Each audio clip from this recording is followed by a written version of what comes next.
Welcome to this morning's meeting of the Culture, Media and Sport Select Committee, and today we are holding one of our State of Play sessions on performing arts touring in the EU, where we're going to examine the barriers of performance artists and musicians, what they're facing when they're working or touring in the world post-Brexit, particularly the EU. Our first panel is looking at the performing arts and acting sector, and we're joined by Matt Hood, who is the Managing Director of Spotlight, Euan Livingstone, who is the agent for Global Artists, and Tom Peters, who's Head of Policy and Public Affairs at Equity. Thank you so much for joining us all today. It's great to see you. And before we begin, I just need to remind members to declare any interest at the point that they ask their questions. Matt, I'm going to kick off these questions, and I want to start with you. Why are we here today? Why is touring the EU important? Thank you, Chair, and thank you, members of the committee, for taking up Spotlight's request to hear this conversation on Brexit and the impact on our performer members as well. Both actors and musicians have a long history of travelling widely for work. Well before the time of Shakespeare, the first professional actors, the strolling players, would take their work on the road, usually around the UK or the British Islands as they were, but occasionally where global politics allowed, into Europe. And ever since, the peripatetic nature of both workers and work in the performing arts, in our entertainment and culture industries, has been a fundamental part of the lifeblood of our sector. And it's not just about the freedom of movement of creative labour and the opportunities that it brings and how that sustains rewarding and professional careers. It's also about how that movement sustains and endures cultural exchange as well, how we share perspectives and information, and how we open eyes and hearts to appreciate both similarity and difference. And so it's the narrowing of both the opportunity and of the cultural exchange that has put Brexit at the top of the list of concerns that performers who subscribe to Spotlight have, as well as those other users, agents and casting professionals. And in producing the report for the committee that you've read, I hope, we call for evidence from actors who subscribe to our service and to members of casting guilds, associations and societies, of agents associations and bodies representing UK drama schools. And those who responded did so anonymously and to provide a safe space to share their feelings without fear of reprisal. And the report that I hope you've seen makes depressing reading. Brexit has placed British performers in a cultural cul-de-sac. And in place of the rich opportunities that we saw before, from cruise ships to summer seasons, from touring theatre and commercials, British performers are faced with paperwork, costly, time-consuming, often impenetrable. An actor's suitability for a job is no longer a question of their talent or their availability, but about which passport they hold and whether the productions have the time, the budget, or the inclination to tackle those various visa processes. These burdens are shared along the line with talent agents, with casting professionals and others. And so that is why we asked you to look at this issue today, because those impacts of Brexit on our industry and on the performers, actors, and those who augment those as well is quite profound. So hopefully this session today will enlighten you as to those concerns that we brought to you. Thanks, Matt. What I want to do is just have a quick fire answer from all of you, if possible, about the changes that you've just seen to the volume of work that's available to UK performers since Brexit. Tom. Yes, about half our members say that they've lost work as a result of the changes regarding Brexit. So we're a membership organisation of 50,000 members, so about 25,000. Wow, okay, thank you. Euan? At the point of submission, which is part of my job, we're the ones that put actors in for certain jobs. Often we're met with a barrier straight away where they're saying, please don't even bother submitting people unless they hold a European passport, due to the nature of how quick the turnover is for getting these projects cast. And then on top of that, some actors have had to leave jobs because it's just not affordable. And then, visa requirements, etc. They just don't have the time to do it. So many actors are just having to say no from the first step. Matt, what sort of volume of change are you seeing? I mean, the volume of work in Europe, I don't think has changed dramatically since Brexit. It's the access to that work by UK performers that is dropping. Well, that's the question. Yeah. What changes have you seen to the volume of work available to UK performers since Brexit? I think the big factor is that a lot of the times those jobs are looking for people who already have European passports, and they are filtering out British performers or making sure they're calling only for performers who hold a European passport already. And it's that lack of opportunity where you are being weeded out before even being able to see the job that is most profound. Makes sense. Okay, and then just from all of you as well, does this actually have any bearing on an artist's or a performer's success at home as well? I mean, what impact, in real terms, you can't work in the EU as much as you used to be able to, but what long-term impact does that have on someone's success here, Tom? It might impact, for example, around commercial tours. So if they're no longer doing as many European dates, for example, or if they're choosing to avoid UK performers for any reason, then that might mean that some performers have less access to those productions when they're based in the UK. So, it might be Les Mis or Cats or all of those sorts of things. Some of those concerns around what it would mean to take that production on tour might affect who they hire as the principal in the UK. Are you in any impact on your... Yeah, in my experience, it has a particular impact on younger performers, particularly graduates, where often work in Europe can be a Kickstarter or a stepping stone into achieving work in the UK. We obviously know that the acting industry is very competitive, so getting into a West End show immediately is not always attainable. So I've had a lot of actors who've gone on to do a tour in Germany or, go to Austria or Vienna to do a job, and that is a first credit on the CV.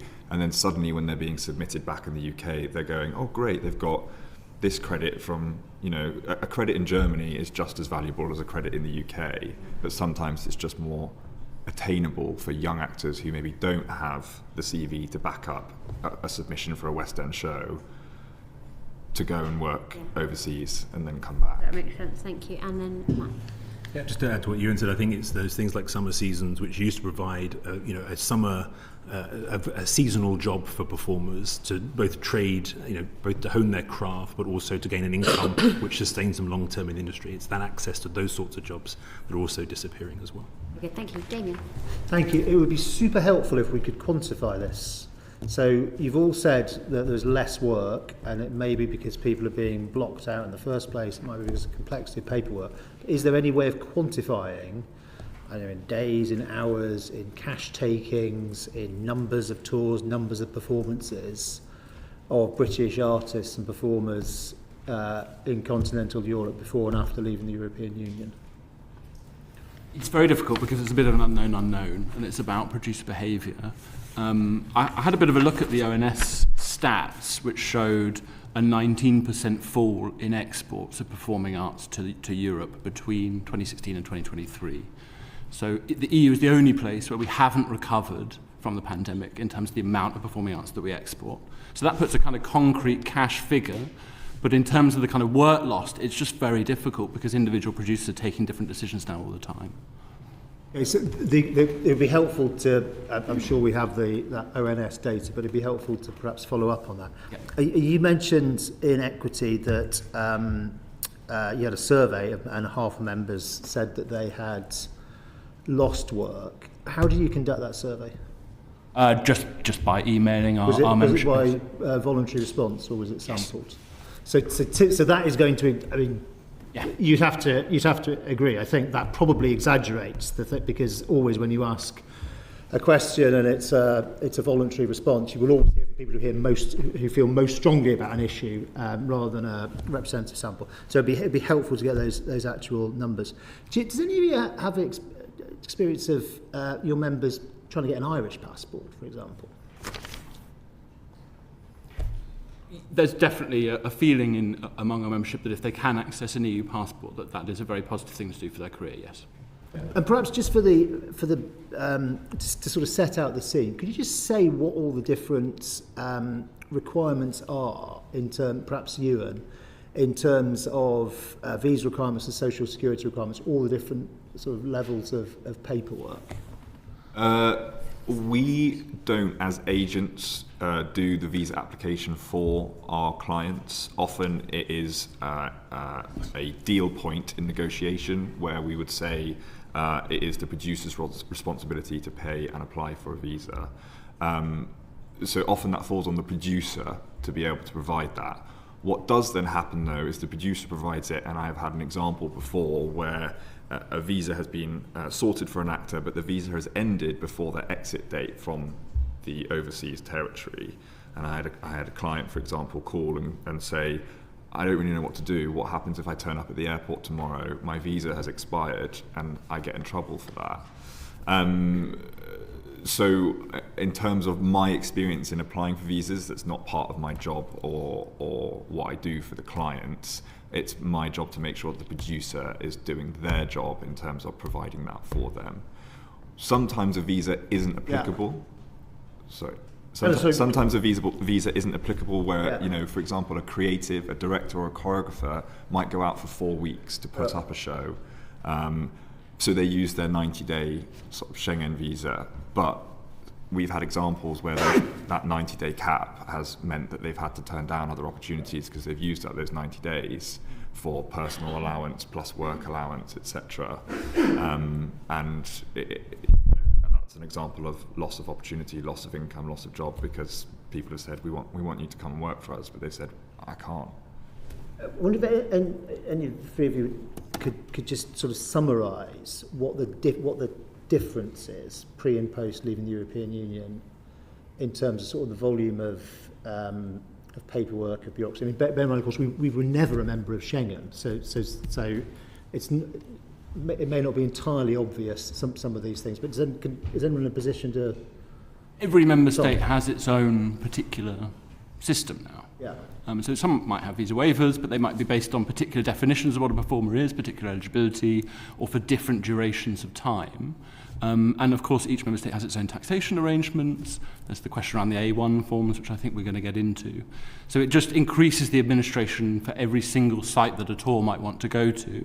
Whereas before, a UK touring commercial production could just deal with the EU as one section of its tour.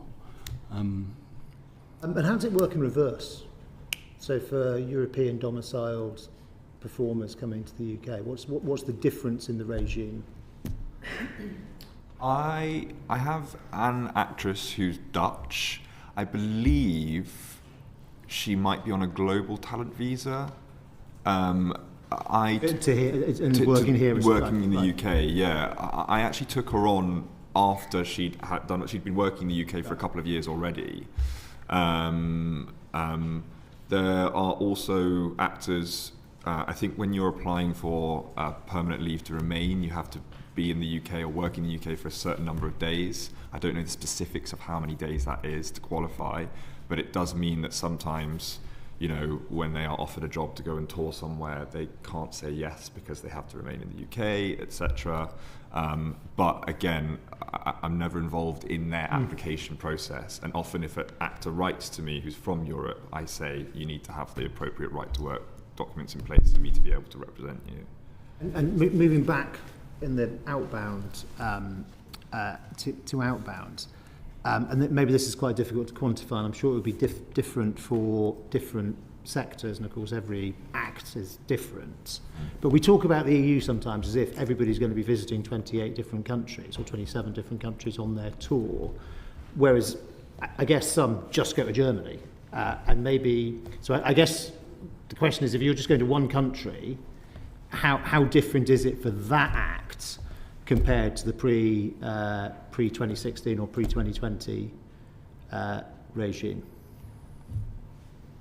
I mean, yeah, so what we're seeing now is a lot of UK-based commercial productions just choosing one European location, right, and then having a world tour and doing, say, Dublin as part of that world tour. Whereas before, you would have expected them to do multiple dates across multiple different member states. So that is quite a difference. But I guess the administration for one member state is obviously not as much of a burden because they're just dealing with one system, and that is the particulars of the visa regime of that member state. Yeah. And you mentioned Dublin. How does the common travel area play into all of this? Sorry, what's the common travel area? Common travel area is the island of Ireland. Is for many different purposes in trade and movement of people and various health and social. I mean, lots of different ways. There are basically there are exceptions for the Republic of Ireland to many rules, and I just wondered how that for your band. There are choosing Dublin. Is it easier to choose Dublin than to choose Frankfurt? Yes. In my experience, yes. I mean, often UK tours will have Dublin as one of their stops. I mean, the Bord Gáis Energy Theatre, I think, is one of the big theatres in Dublin. And as far as I'm aware, there is no requirement for any visas, etc. I have, though, that's in theatre. In television and film, I have had clients who've gone to film in Dublin. Dublin is a very popular place to film. A lot of work is filmed there, and an A1 form was required for that. Film and television work also is a much quicker turnaround than theatre work, where you are often self-taping and you've booked the job within a week of doing that first self-tape, and then suddenly you're filming in 2 weeks' time after that. So, the prospect of getting an A1 form in time of 3 weeks is just not going to happen. Final question for me: where do artists look to for guidance through this system? I mean, I'm sure they look to your august organisations, among others. But there's also, I guess there's also a question of governments or wider kind of arts organisations, and how, if at all, is that different between artists in Britain and in other countries? I mean, there is a number of the Business and Trade Department have a number of country-by-country guides on the website which apply to each of those territories, and many of them, but not all of them, state the specific visa requirements or the waiver possibilities for those territories. Information on the Schengen visa is quite scant from the UK side, and on the EU side, some of the website doesn't work. So it is difficult to find the information required, and certainly difficult to find it in one place as applies to a performer. And so that is difficult for performers to navigate, difficult for agents to navigate. Often, as Euan has said, that is done via the producer, and it's the reliance on the hirer to solve the visa problem. And as a result, it's easier for them not to have a visa problem to solve in order to facilitate the speed of the production. And if I can, just on the inbound side, in the back end of our report, in the glossary, we have gone through the kind of myriad different challenges faced by performers coming into the UK, the different creative visas, the fact you can work on a permitted paid engagement as a visitor, as well as the global talent visa that was mentioned. And that is also a kind of labyrinthine process to determine which of those is the correct way to come here to work. Can I just go back to the Dublin point? Yeah. I think it's worth noting that the job in which an A1 form was required, he was being hired by an Irish company. Jobs where they have toured to Dublin and not required that, it's been a British UK company. Just thought that was important. Well, it's hellishly complicated, isn't it? Let's just put Vicky. Thank you. We all know that the number of working class people working in the creative industries has dramatically decreased, and I thought it was quite interesting what you said about the impact in terms of young people being able to tour, and also in terms of the number of credits. So I'm just wondering, you might not have absolute evidence, but if you've got anything kind of anecdotally in terms of whether or not the challenges in terms of touring, etc., has had an impact in terms of bringing through the talent from working class communities to anyone. We've seen a kind of decimation, really, of access from working class communities into our industries as a whole. I think there's been a 70% decline in working class performers in our industry, and it's hard to pinpoint exactly what the different drivers of that are. There are multiple, but I think the income impact of not being able to get that work from Europe is going to have a massive impact on the income of performers, and is therefore going to drive people out of the industry, especially those who don't have pre-existing wealth that they can rely on to smooth out those bumps. I would say that when you're going to work in Europe, already there are costs that you're having to put forward, i.e., a lot of my actors have to employ accountants. Also, I think people forget that, yes, when actors are working on a job, performing or rehearsing, they're being paid, but they're self-employed, and a lot of their work is unpaid when they're having to keep up their practice or their singing lessons or things like that, and the point of me saying that is that a lot of their time is taken up with having to complete this paperwork or speak to accountants, be on calls to certain people, figure out what they can do, and that is a cost burden to them. The other thing as well is that a lot of actors don't get paid enough to live on just from working as an actor. I think the statistic was something like only 2% of actors actually earn enough to live just from doing acting. The other 98% all have to have some second job. Some of those are, waiting tables or working in hospitality. Some of them find good, nice online jobs or work from home jobs. And sometimes the prospect of working abroad means they can't find that second income or so easily be able to keep that second job. And sometimes they have to weigh up whether it's going to be affordable for them to do that.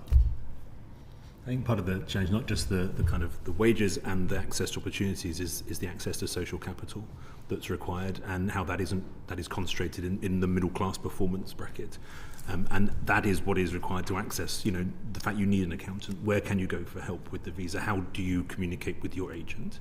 And improving access to social capital for working class performers is key for this, as well as it is key for improving their participation in the arts in general. I think kind of what you're saying is that actually it's way before we actually get onto this that things need to change to make sure people do get that access. 45% of our members on the West End have a second job, the most prestigious part of the live performance sector. Thank you. Cam. Thanks, Chair. Good morning. Tom, what are the financial risks for UK actors working and touring in the EU since Brexit? I think they have to make a series of very complicated judgments now about whether they want to take jobs that are offered to them, especially jobs that are kind of EU-based companies. The taxation system is very, very complicated. It's not always obvious so the source country applies tax to the wages that you get while you're on tour, and then you can claim that back through your self-assessment. But it's not always clear what the source country is going to apply tax to, and therefore what payment you're going to get at the end of the day, and what you're going to have to wait to get back from your self-assessment, whether you're going to get everything back through the self-assessment, etc., etc. So that's quite a big deal for people.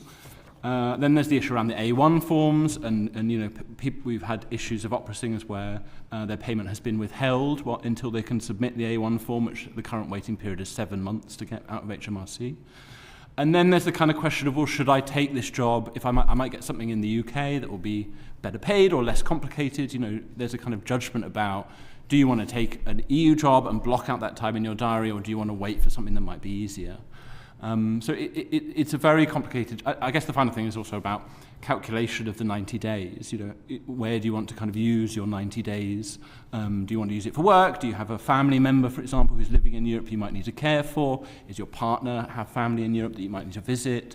So UK performers have to make these very, very difficult judgments, and often agreeing to work where they don't know what they're actually going to get at the end of the day, and what implication it's going to have on their ability to work in Europe or in the UK in the future.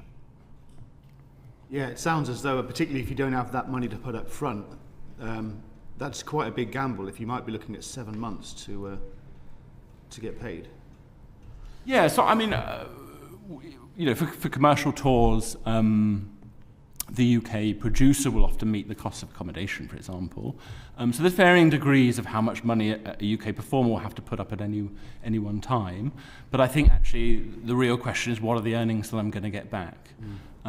So we had a member whose accommodation in a member state was taxed at source by that member state, even though it had been paid for by the producer.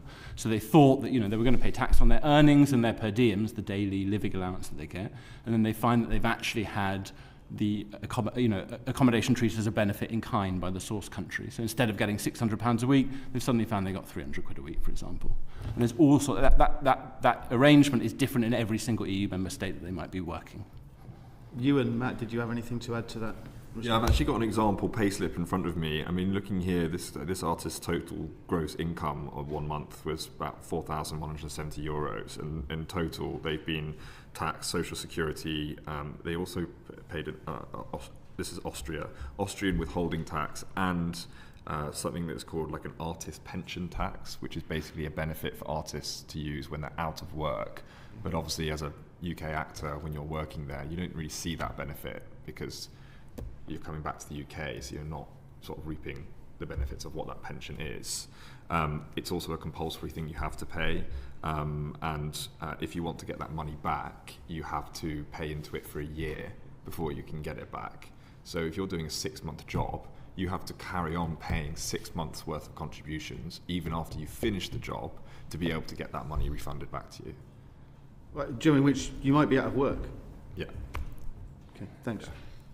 All I'd add is that the A1 certificate is required per country, so it isn't as simple as a one A1 that covers all of Europe. You need to get one for each territory, and if the territories in which you're going to work in alter during the tour, you're not going to get that in time, even if you had time to get it in the first place. So just answer the complication. Thank you.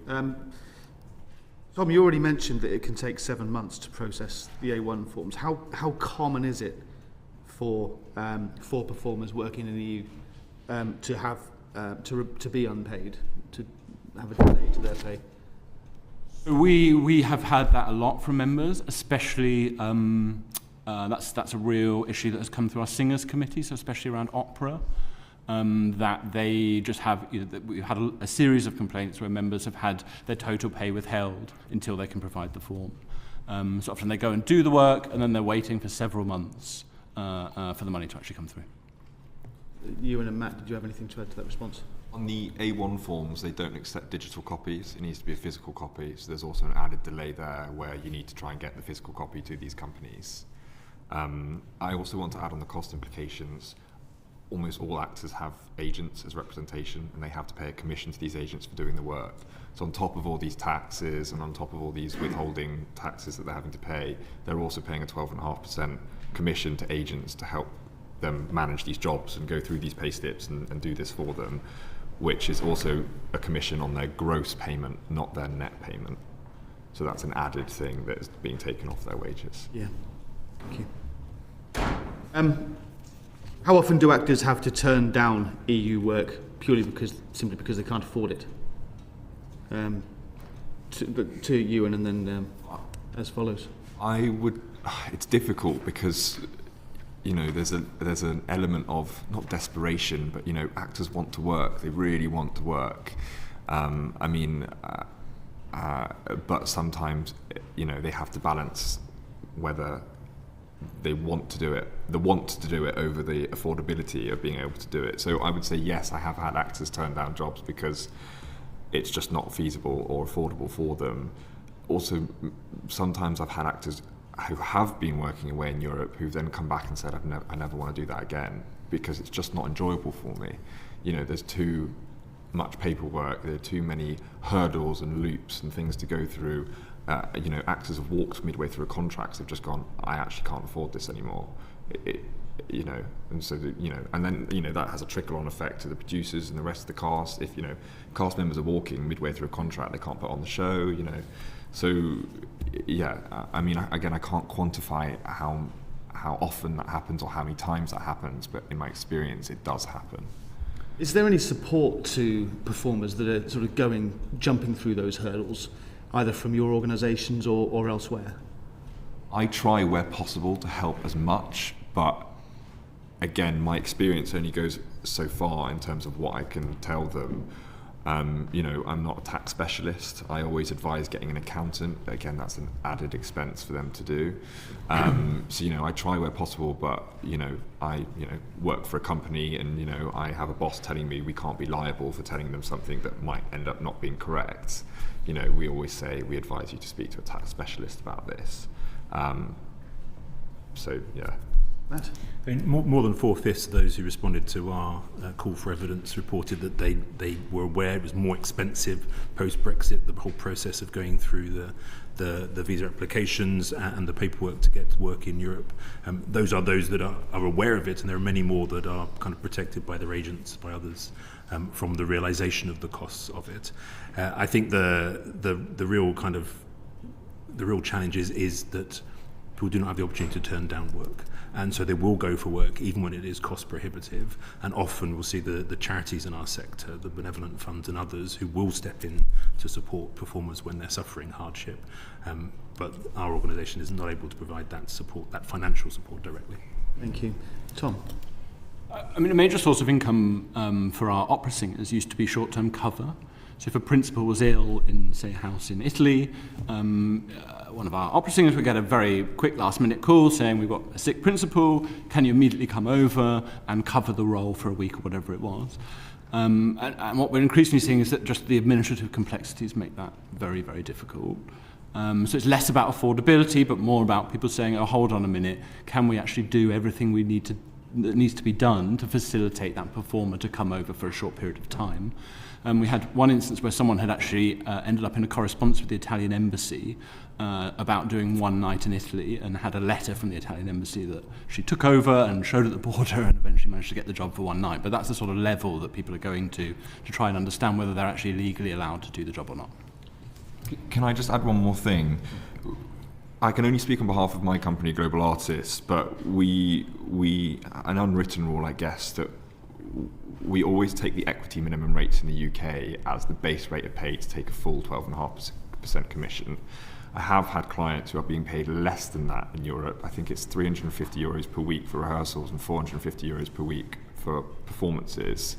And in that instance, we calculate the difference between the equity minimum, which I think is 560 something, and we reduce our commission rate to reflect that reduce. So that's just an example of what our companies sometimes do to help with the cost implications, but that then has a trickle-on effect on agents' income and how much the business, our agency as a business, is taking.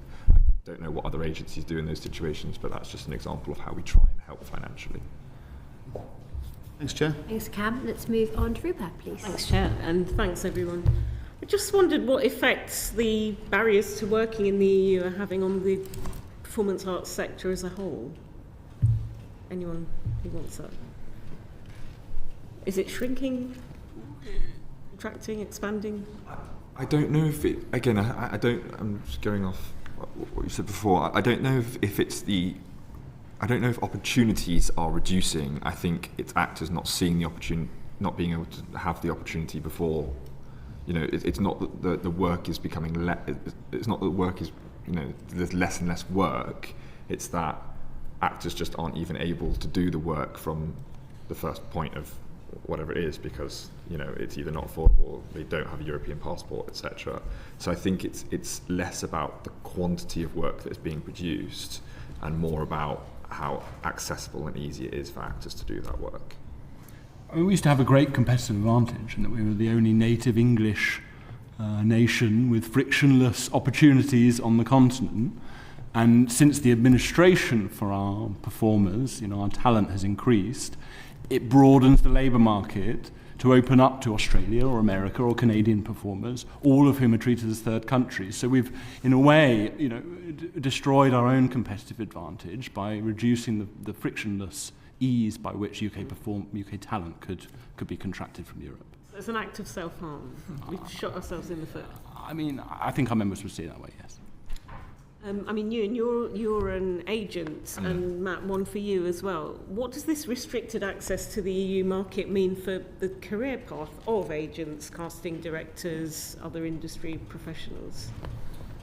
I mean, speaking from personal experience, again, I can't speak on behalf of other agents, but a lot of my income comes from actors working overseas, and I would never force or make an actor do a job they don't want to do. I actively encourage actors to do work they want to do that serves them creatively and that is affordable to them. You know, I recognise they have a life, they have bills to pay, etc. So yeah, I mean, in terms of the effect on, I don't know what the effect is on casting directors specifically, but in terms of agents, you know, if actors can't afford to work in the EU, you know, that's a huge market of in the entertainment industry that we can't access, and therefore, you know, losing income in that respect. And it makes it more competitive in the UK. You know, actors can't work in Europe. Okay, fine, they need to find work in the UK. suddenly the pool of actors looking for work in the UK grows. Also, we spoke before about people coming into the UK to work. I know we're sort of more going to the west side now, but there is a huge influx of American actors coming to the UK at the moment because of what's going on politically there, and also because of the Broadway economy. I mean, there was something like only two Broadway musicals made money, like recouped their finances in the last year. I mean, the Broadway economy is failing in terms of how that's working. So actors are moving to the UK because more work is starting in the UK, which is great because it's cheaper to do. But that means that more actors from America and Europe are coming into the UK to have those opportunities, which means some UK actors go, well, great, I'll go to Europe. But, obviously it's becoming more difficult to do that. Have you got less EU clients on your books because it's too complicated to have you as their agent now? I have had meetings with European clients where the first thing I always have to say is, can you work in the UK? Do you have the right to work? And they go, no, I'm trying to figure it out. And I go, I can't do anything for you unless you can. We're finding that some producers are now doing right to work checks before people are even allowed to audition.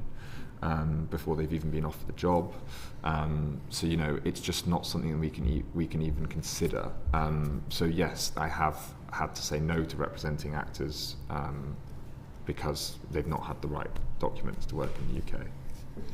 I think on the casting side, what we've decided in the conversations that we've had is where the casting director is the expert in the talent pool in Britain and Ireland, and usually was the European productions that would come to that casting director and ask them to find the best talent from these islands to go and work on European projects. And since Brexit, those casting directors are not being approached. Casting directors in Europe are being approached to find talent based in Europe who are able to perform in English, in native English, and those opportunities are being solely kind of put out on the continent. And so we have seen casting directors who use the Spotlight service reporting that their income is halving, that they've lost multiple jobs due to Brexit, and that those jobs are going overseas.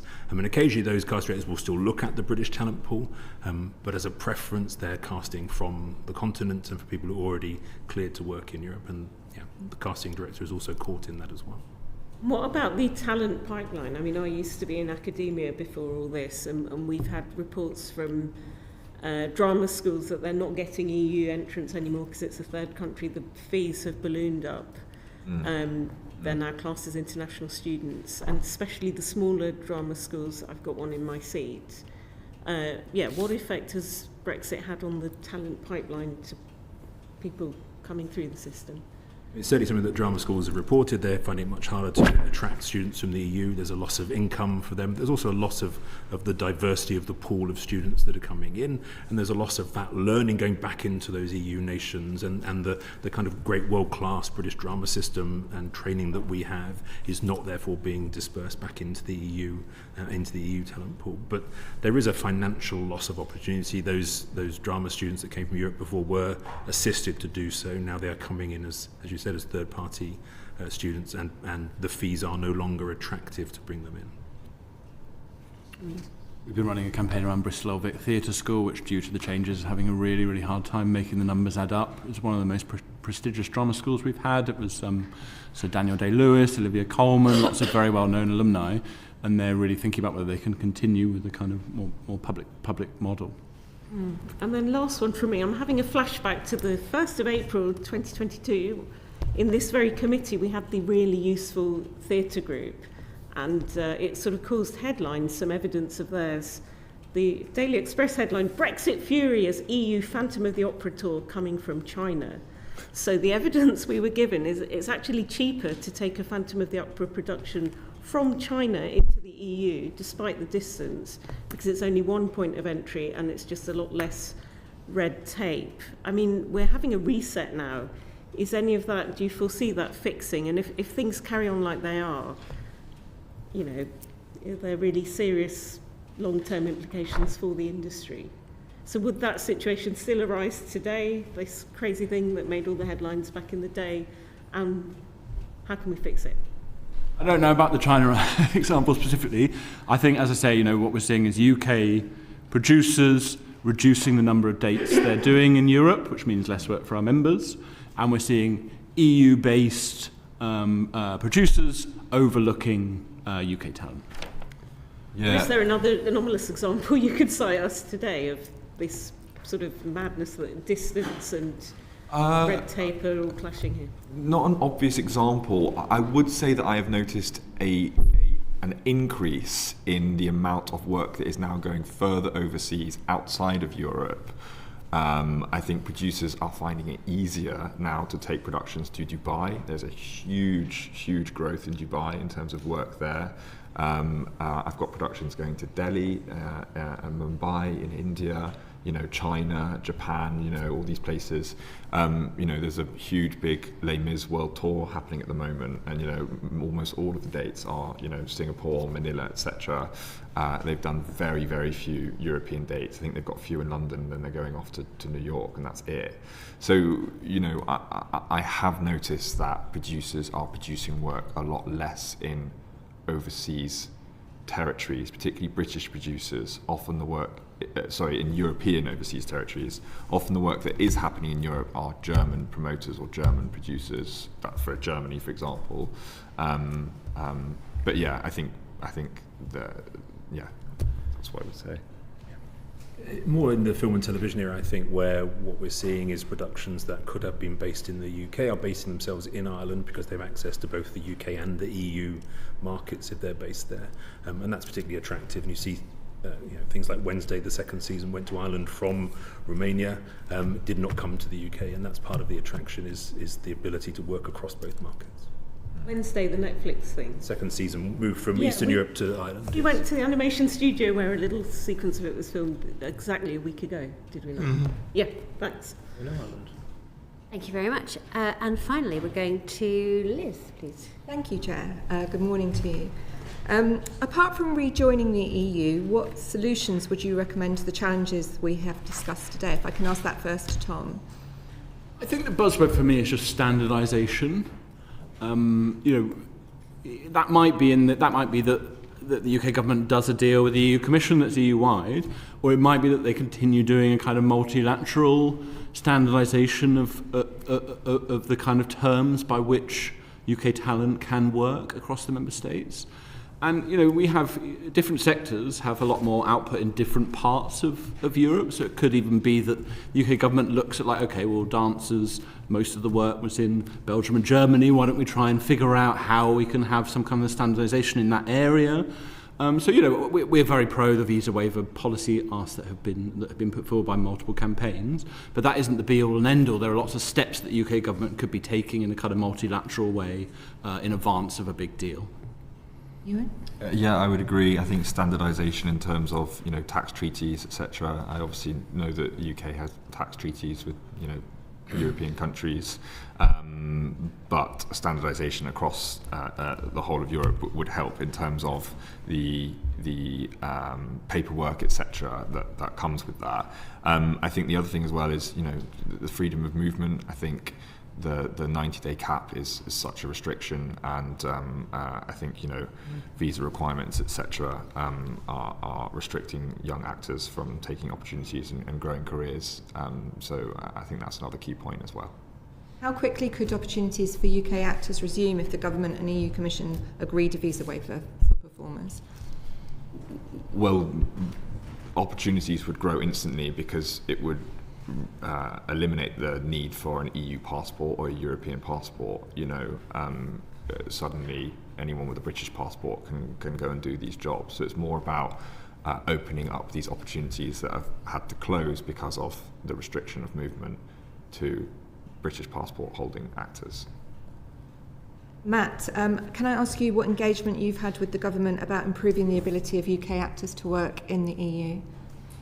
We've had very little engagement with the government around that question. We wanted to bring our thoughts to this committee first, and so that's been our approach on that matter.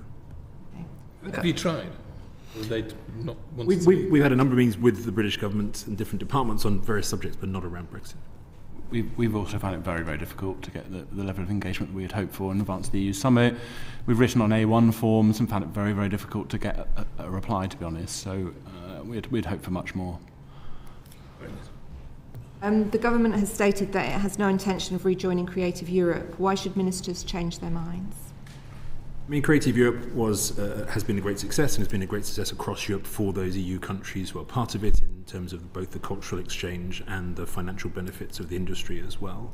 One of the things that Spotlight supports is the EFP in Berlinale, which is happening in 2 weeks' time. It was a programme where British performers such as Daniel Craig were first brought out into the international spotlight. And as a result of leaving Creative Europe, the UK is no longer part of EFP, and our up-and-coming performers are no longer able to be promoted on the international stage in Berlinale. So from a very individual level, we see that opportunity of international exposure has been removed. But it also, as I said earlier, the cultural exchange between nations that is so vibrant within the performing arts is denied when we're not part of a body across Europe that promotes that dialogue. And if I can just ask my first question to you, what solutions would you like to see to the challenges we've discussed today? A more generous and a more consistent Schengen visa waiver for the performing arts is important. In the meantime, having a consistent source of advice for the performing arts around the visa situation that is easily accessible is vital, I think, because that just, again, is excluding people from the social capital of knowing what is going on. And when it comes to students, I mean, there's obviously very welcome movements in terms of the Erasmus scheme and how we're going to improve mobility of students. But further advances can be made in making sure that there are opportunities for EU students to study in the UK and to continue that cultural exchange as well. Thanks, Liz. Ken? Thanks, Chair. Just coming back in on the visa waiver. What's our offer to the EU? What's the incentive for the EU to engage our government on that? To anybody who might want to take that on. My understanding is we have relatively generous terms at the moment, and that broadly most EU artists can come over for up to 3 months, depending on the particulars. So in terms of reciprocal arrangements, I think that we're already offering fairly good terms. So it's really just, as I say, about ensuring that each of those member states is treating our talent in the same way and offering that level of kind of openness and flexibility, really. I can't comment too much on the politics of it because I don't know fully what that is. But what I will say is, you know, I went to drama school myself. That's how I sort of got into this industry. And I trained with a lot of European American actors. And speaking with them, they viewed the UK as a cultural icon in terms of theatre. You know, you've got Shakespeare, the Globe, you know, and we do have some of the best colleges and training institutions in the world. Working on the West End, I mean, the glitz and the glamour of that, do you know what I mean? You, I think work in London and in the UK can put you on a global, can lift your profile to a global scale much more than working in Europe. I think what Europe brings and the performing work in Europe is a career stepping stone and a platform to start building credits. But ultimately, people see Hollywood and London as the two peaks of career. So, you know, in terms of what we can offer, I think it's working in the UK and building that career. And, you know, a lot of work is being filmed in Pinewood, etc. as well. You know, we've got big institutions that offer brilliant work. If it is the case that the UK's visa waiver for creative workers is generous, it's not the feeling of performers in Europe either, who do see it difficult to get work in the UK. And certainly when we've been in Spain and in Germany recently talking to performers there, they feel the avenues to come here are closed off to them. So even if it is a matter of communicating better what those opportunities are, I think the EU countries and certainly the performers in the EU countries that we've spoken to would welcome the reciprocal nature being extended to them.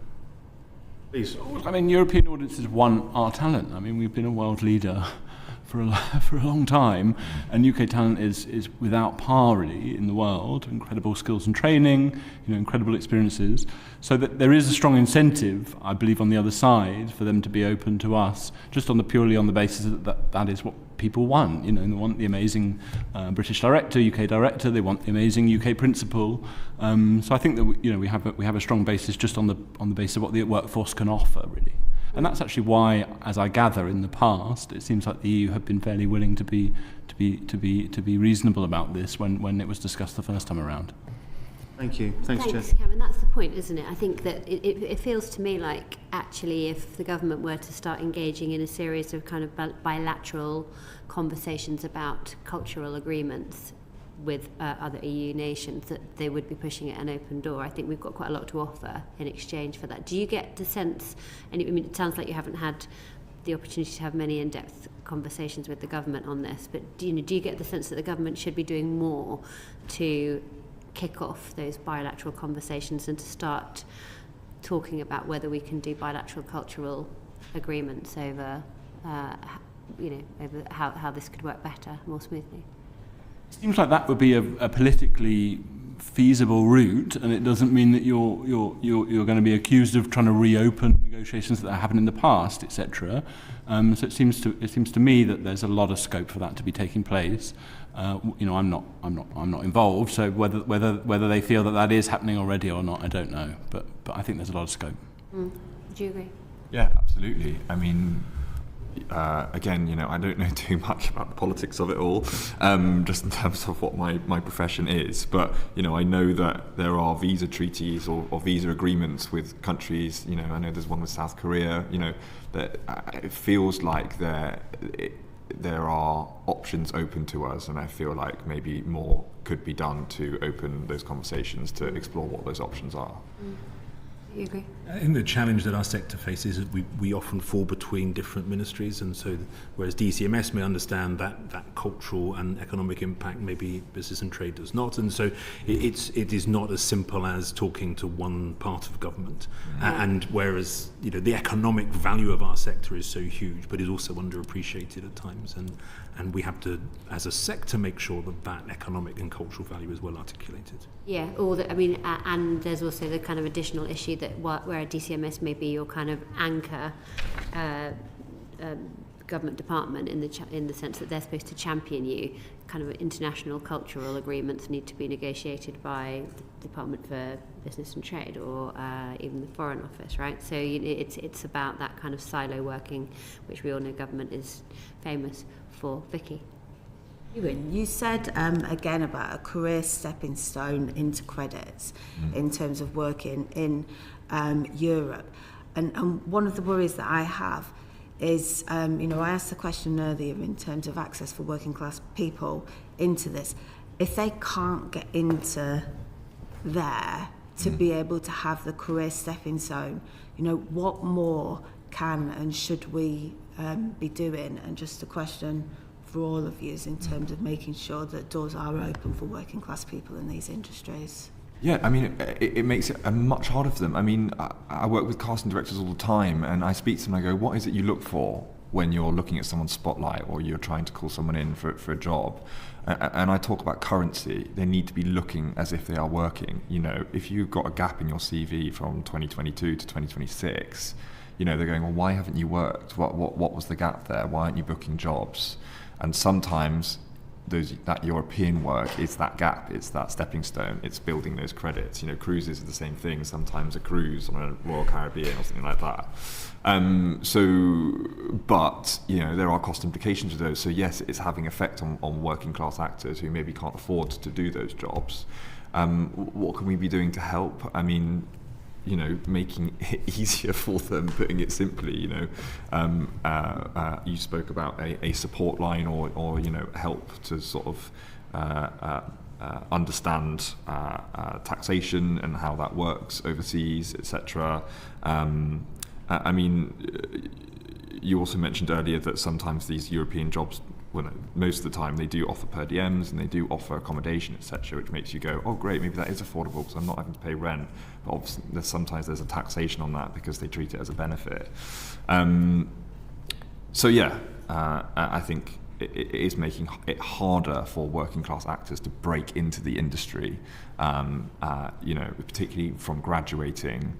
If you've done 2 years, 3 years out of drama school, it makes you just go, do you know what, I'm going to sack it off, I'm going to go do something else. I mean, our opera singers are some of our most working class members. You can either sing or you can't. It doesn't matter who your dad is. And they are actually most reliant on touring between different European houses and EU being hired by European-based companies in different houses across Europe to come and sing for them. So actually there's a real kind of dynamic there where some of our most working class members are the most proportionately affected by what's happened, especially in opera. Yeah. The general situation around how we get more working class people into the performing arts is around the outputs from working in this sector. The cost of entry into the sector compared to other professions or other trades are comparably low. There is definitely an issue around access to social capital, about how people find their pathways in our sector. But it would be disingenuous to bring more people from working class backgrounds into the arts when there are not sustainable careers for them, where there are not enough opportunities and where wages are not high enough. And I think we really are serious about making sure there's long-term sustainable careers for people from working class backgrounds in the arts. It's around making sure that careers pay properly and sustainably, and that ensures long-term participation. Where's live performance in the industrial strategy, for example? How does Arts Council reform speak to this? What's happening with the decline of regional theatres? We're seeing regional theatres really in steep decline, actually. There's something like, I think there's 43 on the Theatres in Trust, Theatres at Risk register. So there's, what we're discussing here is actually part of this wider ecosystem, and especially in the live performance, that's an ecosystem that is increasingly in decline. Thank you very much. Can I thank you all for your time and for appearing in front of us today? Was there any final messages that you need that are burning with you, that you need to leave with the committee before we allow you to escape?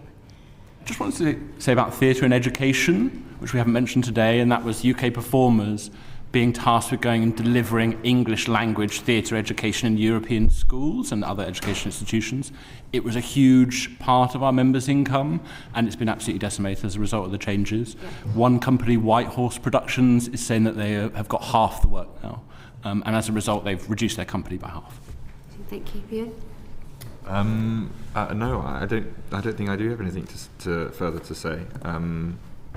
You've landed all your messages. Well done. Yeah. Matt. I just want to thank you again, Chair, and the committee for taking up this important topic of Brexit and in your State of Play programme. Thank you very much. Well, thank you all for your time today. We're now going to take a very short break while we bring in our next panel. Thank you all. Thank you.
Order. Welcome to our second panel this morning, and for this panel we're going to be looking at the impact of Brexit on the music sector in terms of touring the EU, and we're joined by Hanna Madalska-Gayer, I hope I'm saying that correctly, Hanna, who's Head of Policy and Communications at the Association of British Orchestras. We're joined by Kate Nash, Brit Award-winning recording artist, musician and actor, and by Naomi Pohl, who's the General Secretary of the Musicians Union. You're all very welcome. Thank you for joining us today. Look, before we start, Naomi, there is some really complicated terminology associated with the transport and mobility of goods and other things which maybe people watching at home might be unfamiliar with. So can you give us the kind of 1-minute explainer of terms like cabotage, carnet and sites, so we're all familiar with all of that malarkey before we kick off, please?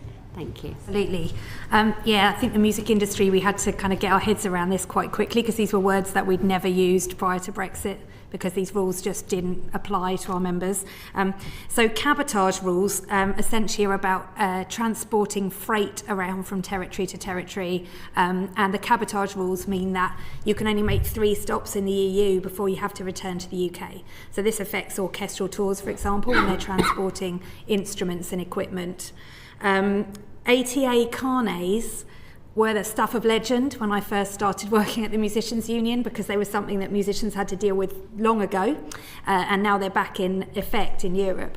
Basically, if you're going on tour, you have to list all of your equipment in a carnet in order to take it with you. You have to pay for it, and you have to put down a security deposit, which is usually 30 or 40% of the value of the equipment. So you don't have to do this if you've got a portable instrument. You can take a guitar and an amp, hopefully on foot or in a van.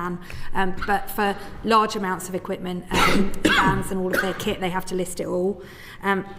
CITES is the Convention on International Trade in Endangered Species. So this relates particularly to musical instruments that contain things like ivory and rosewood that are protected species. You have to have a musical instrument certificate if you've got a musical instrument that contains some of those endangered species. And currently those are free to get, but the government's been looking at introducing a cost for those, which we're very much against. EORI numbers are Economic Operators Registration and Identification numbers, which is related to merchandise. So if you're taking T-shirts with you on tour or you want to sell CDs, then you need an EORI number. There's also rules of origin, which relates to merchandise, which is about where the products were actually made. So if you have a T-shirt that was made in China, but it was printed up in the UK, the rules of origin say that you treat it like Chinese merchandise effectively. So if you've got a T-shirt that's manufactured in the EU, then it can freely move around the EU without all the burden of red tape, basically. So there's probably more terminology and acronyms that might come up, but they're the main ones, I think. Brilliant. Thank you for kicking us off, because I think that just gives us a bit of an idiot's guide to how to some of the terminology that we're going to be cantering through in the next 60 minutes. Kate, can I kick off with you? Why are we here? Why are we discussing this? What are the benefits to musicians in being able to tour the EU? Why do you want to do it? I have a lot to say about this. Okay, good.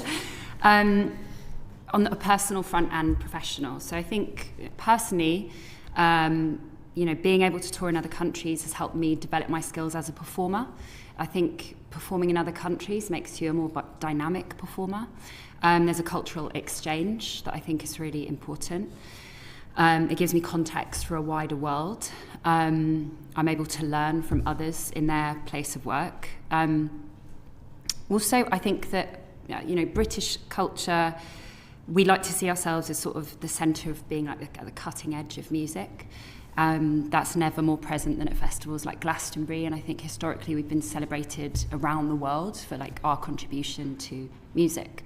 And being able to tour and have opportunities to profit from tour in other countries around the world, including Europe, if we have less opportunities to do that, I think we're at risk of losing that reputation, that status, that sense of pride in our culture.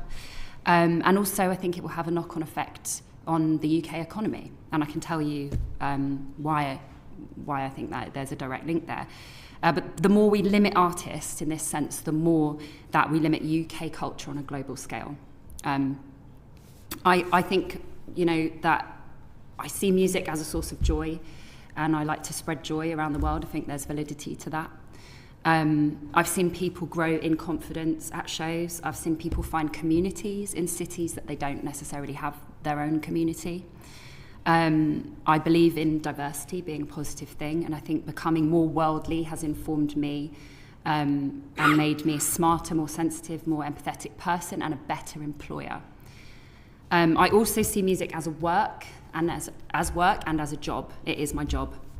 I'm a working musician, and touring in Europe and growing my fan base there has in the past been profitable for me, and is less profitable for me now. It's much more difficult for me to make a profit in Europe and in the UK as a touring artist. And touring does build fan bases. So when people come to my show and see me as a live artist, whether they were already interested in my music, or maybe they've come with a friend, maybe they've seen me at a festival, that grows me as a live artist, but also as a recorded artist. My recorded work is more listened to around the world, which is why I'm sort of linking, there is a direct link, and it is an ecosystem between recorded work and live work. When we go out and tour, we're promoting our recorded music. We're actually promoting UK culture. I have contributed significantly to UK culture. I think we could all agree. I've won a Brit Award. I've made the company Universal a lot of money. I still make them a lot of money to this day, even though I'm not signed to them anymore.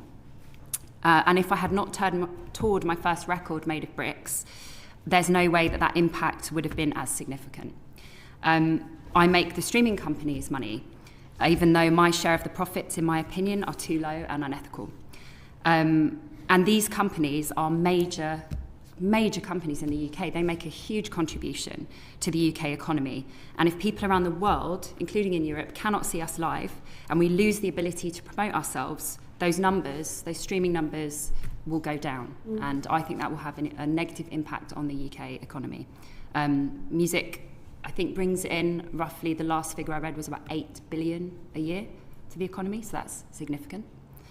And I think the ethics of recorded music is relevant to this, because we are paid so unfairly for our recorded music, and we were told for a long time that was okay because we made money from touring. Well, now it's really difficult for us to make money from touring. The last European tour that I went on, I lost, I think, 26 grand.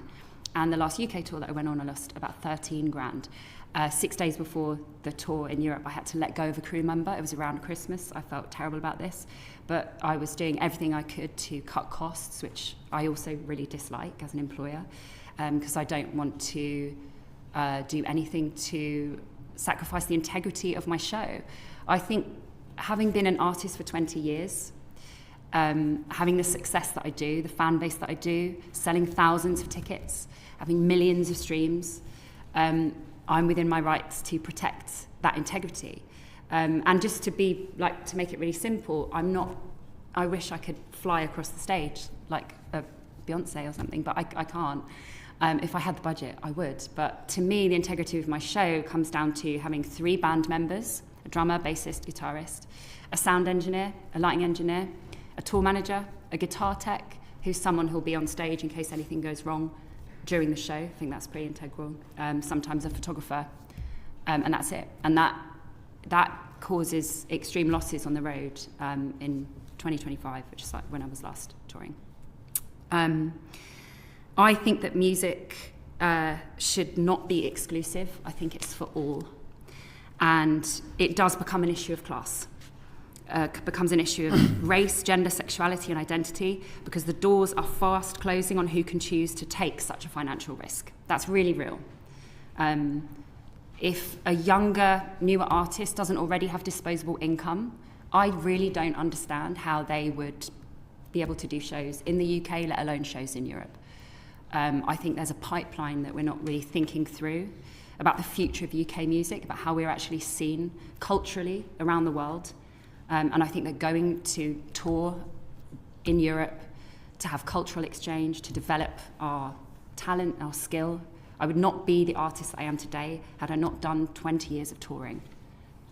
And, you know, now the only reason it's possible for me to keep doing that, even though I have Made of Bricks in my catalogue, is I sell pictures of my bum on the internet.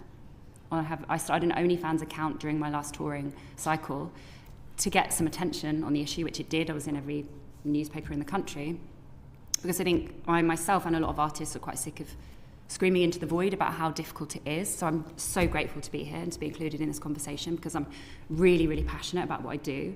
And I think music is really important. I'm sure you do as well. I think most people do. And I think that anything that we can do to make it easier to put on shows in Europe will make a significant difference. And I hope that I can help explain, you know, what's behind that on this entire broken ecosystem, and why Brexit has also made some things more difficult. And if we could, you know, find some solutions, that would really be helpful, because it's extremely difficult right now for artists. Thank you for setting it out so beautifully for us. Naomi, can I just turn to you as well? I mean, can you just quantify it for us? I mean, Kate's given us a great description of how the opportunities have changed for her, but in terms of musicians across the board, how have you seen opportunities to tour and earn a living change since Brexit? So I've got some stats from a survey that we did of our members in 2024. So 75% of respondents who'd previously worked in the EU prior to Brexit had seen a decline in their income. 59% said the EU touring was no longer viable for them. 54% said merchandise sales had been affected. And a UK music survey showed that 82% of musicians who responded to that said income had decreased. So it's had a massive impact on our members. I think it's it's not just about touring, although that is a massive part of this. Also, we've had a musician prior to Brexit was sending us postcards from each territory she was working in as a freelance orchestral musician. So there's people who actually go and like pick up one-off gigs, or might go and just work for a couple of weeks for an orchestra or an opera company in Europe. That they used to be able to do that, and it's very, very difficult for them to do that now, because it might be that they're working across multiple territories doing different gigs for different engagers. So there's been a huge kind of depressing reduction in that kind of work. In fact, one musician told me last week that an orchestra he used to work for in Europe now say they won't take you for work if you've got a UK passport. So it's like had a very, very direct impact on him. And as we've talked about, it's the talent pipeline as well, because if you are a working class band, prior to Brexit, you could just sling your gear in the back of the van, you could take some t-shirts to sell, you didn't have to deal with the red tape, you didn't have to deal with the extra costs, and you could just go and tour in Europe and build up your audience. And also, if you find on streaming platforms that you've got niche music which has actually got a really strong kind of appeal in Germany, you could find your fans and you could go and tour, go and see them. And it's much, much harder for artists to do that now. And as Kate said, it's really hard to tour domestically too. So unfortunately, there's lots of downward pressures on our members' careers. Yeah. Thank you. Cam. Thank you, Chair. Kate, how are musicians making up for loss of income and that experience and exposure that touring in the EU brings? Well, as I said, I'm selling pictures of myself on the internet on OnlyFans. Without doing that, I chose to do that because it also got a lot of media attention. Yeah, you mentioned that was about attention, but it's also about recouping the money. Genuinely needing the finances, yeah. I was on tour. I was promoting a record, and my album had come out that year. I had a North American tour, a European tour, and a UK tour. And I described touring a little bit like building, I suppose, where you're sort of like, this is how much it's going to cost. And obviously live events and things that happen can change the budget as you go. And I think I didn't really believe how dire the situation was. But after being on the road for a while and sort of doing the numbers, I had, I think, 5 days in between two tours. And I was really stressing about how am I going to pay all of my invoices before Christmas, really, because of all these sort of like additional factors and things that can come into play because of how much the landscape has changed. And I thought, I can't really get an acting job in 5 days and shoot something. I'm doing my actual job, which is where I'm supposed to be earning the money and being able to pay for this. I'm streaming millions of streams, and it doesn't add up. And so I thought this is something I could do quite quickly, make an impact, talk about the problem, and financially it really did help me. I know people that are selling all of their instruments, selling their things in their home, selling furniture, picking up second and third jobs if they can. You might not be able to if you're on tour. I don't know how you could work another job, unless it's something like OnlyFans. And if you have disposable income already because of privilege, then you're more likely to be able to take the financial hit. But if you don't, you can't go on tour. And sometimes I'll be offered a gig in Europe, a festival, for example, and it just doesn't, I can't say yes because I'll just lose money doing it, and I just can't do that all the time. Yeah. It's costing you jobs in the EU and in the UK? Yeah. Thank you. Can I just add a little bit to the red tape? Because I think sometimes when you complain about red tape, it sounds like, we all have to do red tape. I don't mind doing red tape and forms, and I have to do that a lot in my job, and I have people that I employ that are really good at that. I think it can make a difference if you're on tour and the red tape holds you up. I mean, literally, if there's a delay with a carnet, you could miss a show and then miss a complete fee, and then the entire tour is in jeopardy. So it's not just we don't want to do forms. We are capable of doing forms. If we're not, we employ people that can do them for us. But it can actually affect the entire budget of the tour and make the tour even more difficult or impossible. Or you're cutting crew members, and that's another thing to think about. Is there's a lot of jobs in this industry. It's not just artists. I employ musicians, I employ sound engineers, lighting engineers. I have managers. I have a manager, agent, lawyer, accountant. It's we're having to cut corners wherever we can, let go of people, and think about who we can even share the profit with. So I think it's already impacting a lot of people's jobs, and will continue to get worse if we don't find any helpful solutions and make things easier. Thanks, Kate. Naomi, Kate mentioned some of those roles that support artists. What are the implications, as you see them, for those that support the artists?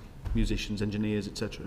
Well, it's a huge problem. I mean, we had a meeting with a theatre producer who showed us a spreadsheet that they had where they were counting the 90 days in 180 for all of the crew as well as for the performers. And we've heard about Robbie Williams having to after 90 days of touring in Europe, having to send his whole crew back to the UK and then pick up a second crew to go and do the rest of the tour, which is just crazy. And if you've got that gig working on a Robbie Williams tour, you want to be able to do the full tour. You don't want to be in a position where you have to come back and try and find another job halfway through. So that is completely crazy. But yeah, it's just the theatre producer we spoke to, they said that they'd had to tell crew members not to take a holiday in Europe because it would use up some of the 90 days potentially, and they're literally counting them down, and they have to send people back when the 90 days are hit.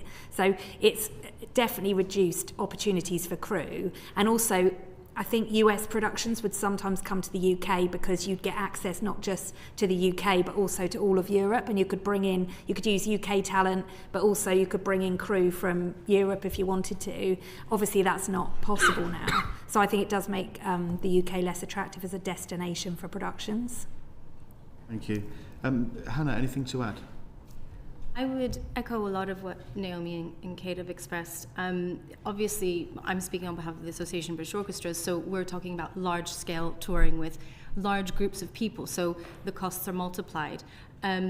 We have statistics from 2019, so pre-Brexit, which showed that 77% of tours by UK orchestras were to the EU. It's our closest and our largest market, and that's the same case for orchestras as it is for gigging musicians. Chair, you asked why are we here? That is why we're here, because we're talking about our biggest market, which is being made much more difficult and expensive for us to access. Since Brexit came into force, since January 2021, we've seen an 8% decline in earned income for UK orchestras from touring, and we've seen a 9% decline in overseas performances. So it is having a real terms impact. In terms of the challenges that orchestras are facing, the impact is largely financial and administrative. The good news is that orchestras are doing all they can to tour, to keep on the road, and they have done so ever since the early days of Brexit. But it is becoming financially unsustainable to continue to do that. The way that orchestras are managing that is by looking at fundraising where they can, or diverting their sources of income away from other types of activities. So, for example, community programs in the UK. So it is having an impact across the board. Touring isn't important just for touring's sake. It's important for UK orchestras in the terms of what it unlocks in terms of income and opportunity. UK orchestras who can tour can also build fundraising bases overseas. They can build international profile, which is absolutely essential to their national and international standing. And I will also mention that obviously there is a return for the UK. UK orchestras are world leading. We perform a very important soft power and international cultural diplomacy role for the UK. So it is important to maintain that and invest in that. Just a final point I'll make, which as I say, I echo what Naomi and Kate have said, but one thing I would just say to put this into context is that when it comes to orchestras, we come in different sizes and scale. Touring does not look the same for all UK orchestras, for those who do tour. And also that we're here discussing Brexit, but it cannot be looked at in isolation from other macroeconomic and geopolitical and inflationary factors which are impacting touring as well. Yes, there are Brexit-specific solutions, but it is generally much more difficult and expensive to tour. And for UK orchestras, Brexit challenges are just another in a long line of challenges on a sector that's already under very heavy financial pressure. Thank you. Thank you, Cam. Thanks, Chair. Annalise. Thank you, Chair. Before I ask my questions, I need to refer to my register of interest, and I'm a member of the Musicians' Union. I want to talk a bit about the mobility of people in the EU in terms of the tours. And Naomi, you were just talking about the 90 in 180-day rule, so I think I'll start there. And if you could just indulge me, because I've got a constituent who's been affected by this and actually lost a gig, role that they've been in, a job that they've been in for 12 years with Anastasia. When this came in, they wrote an open letter and went quite public about it. Because of this rule, and like that was devastating for them on every level. And they pointed out as well that often European tours are in Britain as well.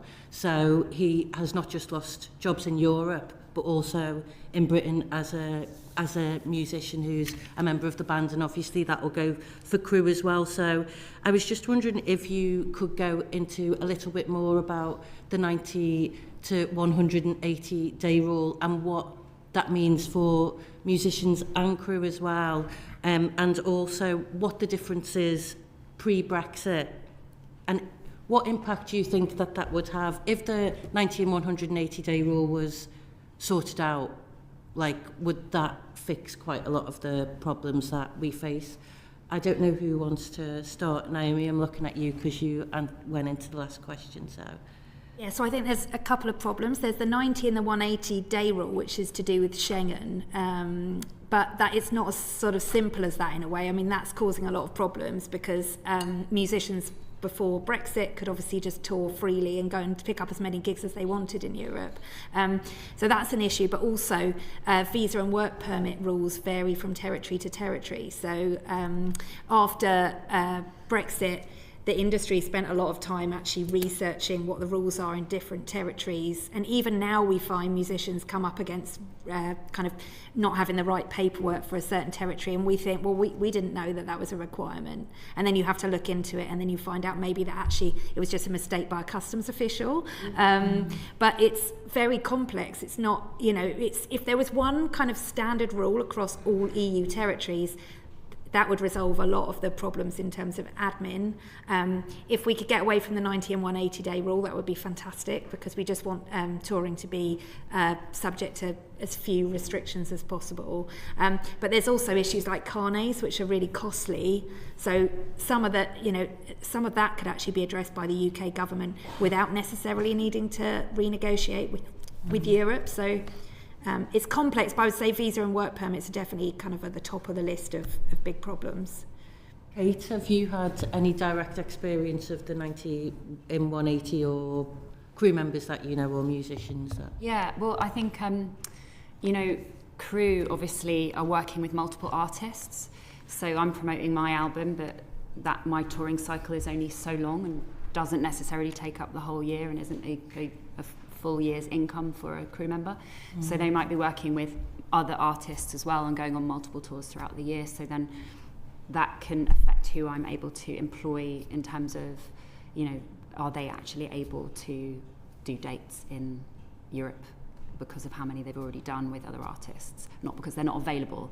And I was going to add to what you were saying about the Robbie Williams tour, because it's not just difficult for the crew, that then is difficult for the entire show, because when you change out crew, it's like such a disruption to the tour, and people have to learn how the tour is working, and they might not be familiar with the equipment or how the band play or how the artist works or what's required on stage. So all of these delays can add stress and make people more tired, less sort of confident in their work. They're kind of overstretching themselves, doing jobs that aren't necessarily theirs. I've had to have new crew members in before, and my guitarist is teaching them things that actually it's not really their job to do, and then all of the additional time can actually add up to more finance for me that might not have been budgeted in, because if you need extra days rehearsal to get crew used to working with the new band, if there are problems you have to work them out, that's costly, and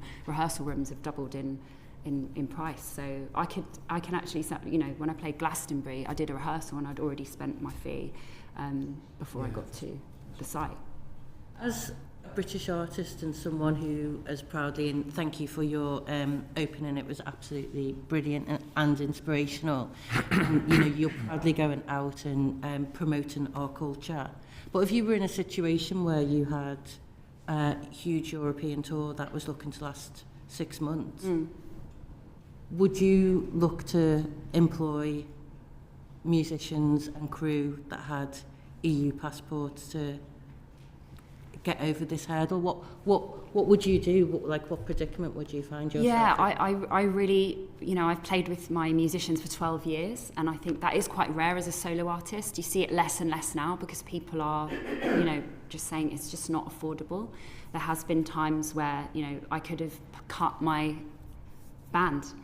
I could just go with backing tracks, but I've really built something I believe in, and we put on a really amazing show. And I think, I looked at artists like Elton John, and when I have seen him live and the relationship he has with his musicians on stage is so amazing and beautiful. And I think that's what I believe in, is there's something really special about playing music with people for a long period of time. It's hard to go into with that sort of talking about magic and telepathy, but there's something that years and years of playing together and years of working together, as I'm sure you have your own experiences in a completely different way, just mean that you function really, really well. So I am always trying to put that first. That's a personal choice. I'm choosing not to sacrifice that integrity, but I do understand that I could profit more, maybe not go into debt sometimes. And I'm working on a record right now that's actually exploring my Irish heritage, and I'm trying to figure out what to do, because to really play the record I'd have to double the musicians that I have on stage. There's no way I can afford to do that. There's no way I can afford to play this record as it's meant to be played at the moment.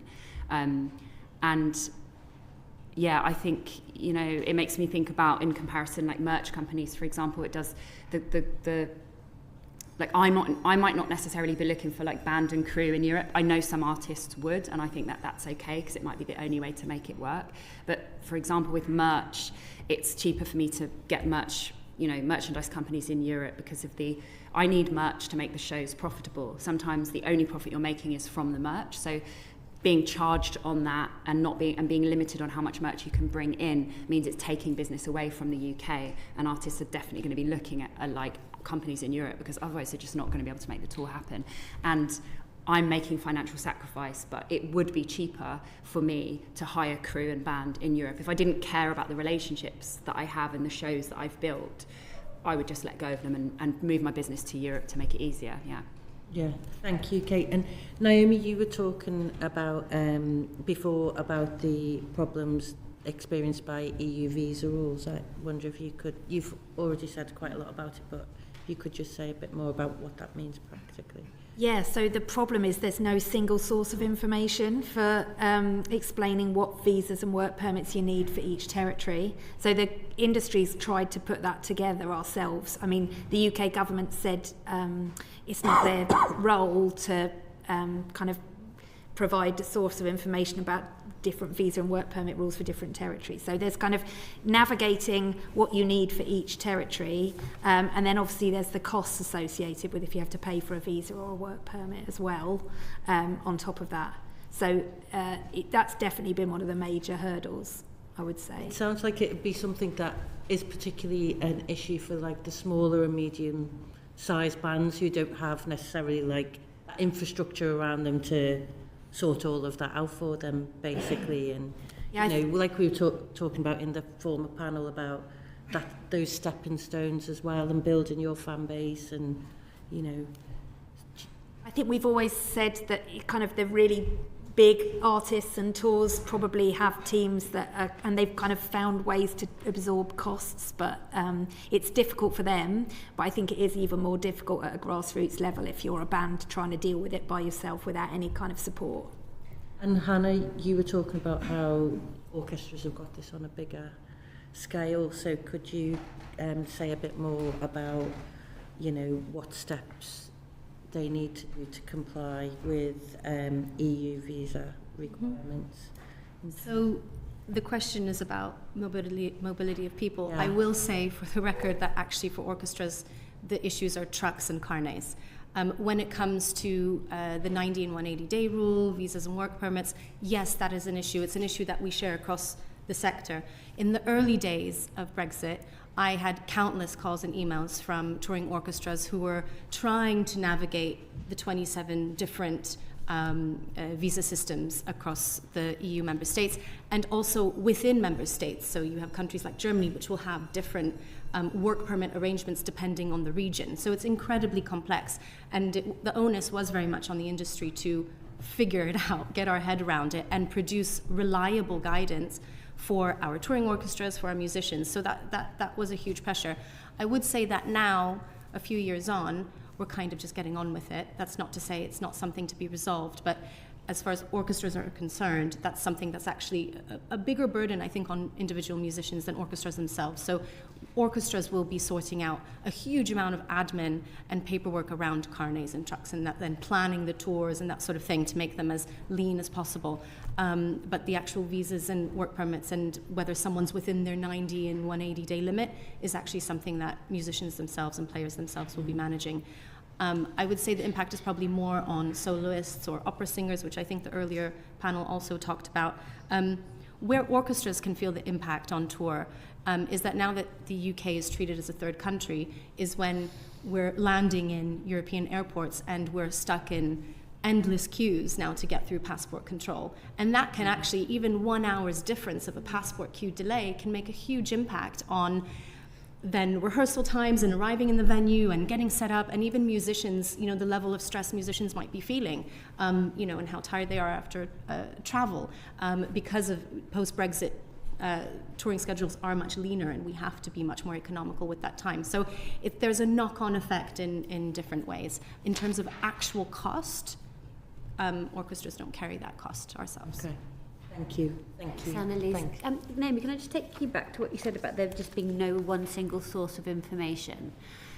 So if that was to be provided, what would that look like? Who would do it? I mean, does the music industry not offer that kind of financial and practical and advisory support to artists and individuals who want to tour in the UK? To what extent should the government be offering that kind of information? What would that look like?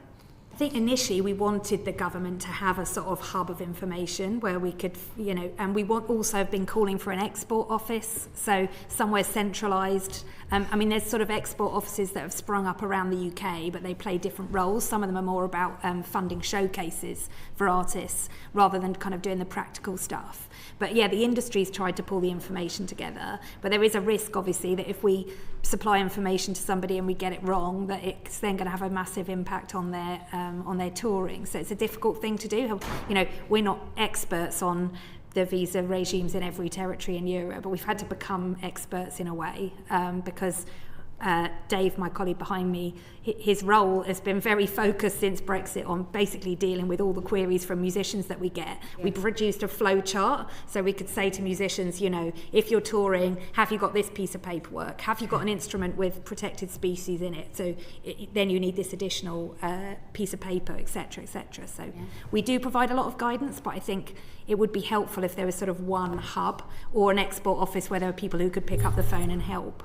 And am I right in thinking that there are countries or territories who do have that sort of facility, like an export hub or an advisory office? That's right. I think Canada and I think Australia have got quite, and as a result their music industries have been boosted because they're doing a really good job of exporting talent and supporting talent to go out and tour. I seem to recall that as well. Thank you very much.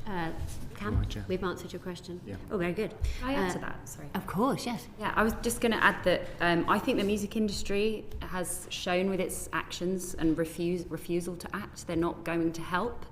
There's a lot that people have been asking the industry to do to help musicians, that the major companies benefiting the most from artists and profiting the most off of our work, they don't come to the table. So just to answer your question about will the industry help, the answer is, in my opinion, no. They haven't refused to help on many issues that we've already been asking them for help with. They should, you think? I think they should help in lots of ways, yeah. I think that Live Nation, Spotify and the major labels are responsible for a lot of the, if not all of the other problems that are going on in the industry. I think they've been very destructive to artists and artists' lives and the future of potential young new artists even being able to have the dream of having a career in the music industry. I think they will not do it voluntarily, but we're being asked to take all of the risk, and then they're sharing in majority of the profit in quite extreme ways, in ways I think are unethical. When I talk to people in other industries about how the music industry works, they're often quite shocked. I think we need to point the floodlights at these major companies that profit from us and refuse to help. Okay, do you think that there's more the government could do to bring that to a head and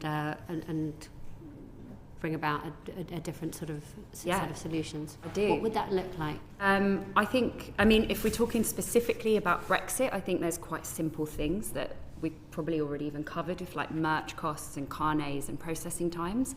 But in terms of the wider systemic problem, I would love to get back to you with like serious details of what I think could help, because I feel this is an entirely broken ecosystem. I don't know an artist that hasn't experienced sort of financial exploitation and unethical behaviour, and we don't have watchdogs, we don't have HR departments, we really don't have anyone. The people that are there to help us are usually the ones who are hurting us, to be honest. And I haven't seen anything like, apart from external bodies like the Music Venue Trust and the FAC, people actually trying to make a difference. None of it's coming from the major companies that are making all of the money. Thank you, that's really helpful. I'm going to move to Jeff, please. Yeah, I've got some questions I want to move on to, but just before we do, on that's really interesting. And you mentioned Live Nation and Spotify, which are very different parts of the industry, I suppose. Yeah. So who could coordinate that? Could you get the three big record companies to try and pull everybody together to give advice and support to artists? Like I said, I don't think it would have to be forced. Yeah. Because they don't do that. And I don't know why they don't do that. Because why aren't they helping artists earn money and have careers and tour? Why do artists eat all of the risk? But I would love to see them become responsible and actually create an environment for artists to flourish, create opportunity, nurturing the industry, not destroying it. Could there be specific grants that they're actually contributing to? I think they should be forced to share a split of their profits with grassroots venues of independent artists, or even just paying people fairly to begin with, and they are really separate companies and they do really separate things, but they're very much linked. They're very much linked, all of them. Do you mind if I just briefly comment on that, just to say that I think that record labels used to provide more in terms of tour support for artists, which is like really invaluable investment. It used to be the case that you go on tour to promote the recording because the recording would make money. Now artists aren't making money from their recorded music, and so live music has to play a bigger part in kind of sustaining their careers. So with the cost of touring, it's becoming more difficult to do that. So it is getting harder and harder for artists to make a living. Okay. I was actually going to ask about the dreaded carnets, was my topic. So we're just trying to get, maybe start with you, Hanna, because you talked about how this is maybe the biggest problem for orchestras. So carnets and cites, we're just trying to get a picture of how the problems with them affect tour budgets and scheduling. So how does it work for a big orchestra? So obviously pre-Brexit, the carnets, which are essentially like passports for instruments, were not needed. Now that we're treated as a third country, we obviously have to have these. And this is something that orchestras are having to employ extra administrative staff to process in the preparation and planning for a tour. So carnets can cost up to £10,000 additional cost per tour. And the processing of that admin now has been compared to the preparation for a tour to Asia or to the US, to what is, as I said, to our closest market, our next door neighbors, so it shouldn't have to carry that kind of burden. So we are seeing really significant costs, and to put that into some context, the extra costs that we're seeing to a tour, as I say, tours can really vary in shape and size, but the figures that we've had from a range of our member orchestras are showing additional costs of around £5,000 to £25,000 per tour of a range of these different elements, whether it's carnets or other elements. Cabotage adds on a whole separate part, which I'm very keen to talk about at some point. Get onto that in a minute. We'll circle back. But in terms of the carnets, that is, we are feeling a real terms impact. Okay, and in terms of the scheduling, I think some of the big orchestras have their own big trucks that they take their musicians' equipment out in. So how does that work?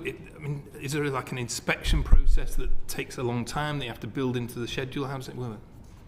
Inspection process, you mean in terms of the truck itself that we're using? Well, so yes, many orchestras will have specialized trucks operated on what's called own account under the cabotage rules, under the TCA. These trucks are often taxpayer funded, they're publicly subsidized. They are specially built to be able to transport high value instruments, so instruments that can be of value between £4 to £10 million. They'll include temperature controls, humidity controls, special brackets, cushioning, and they'll often be driven by stage managers who are also specialists in knowing how to handle these very expensive, very delicate instruments and how to set them up on stage. So it's not just about the truck, but these trucks, because of the cabotage rules, because they're UK registered, are sitting in the UK and they're not being used. Instead, orchestras are having to hire EU hauliers with EU plates, and that does add a significant cost that can add up to £16,000 a day on tour. And what would make up those costs are when orchestras are waiting for trucks because they're not using their own and they're now subject to different checks and stops.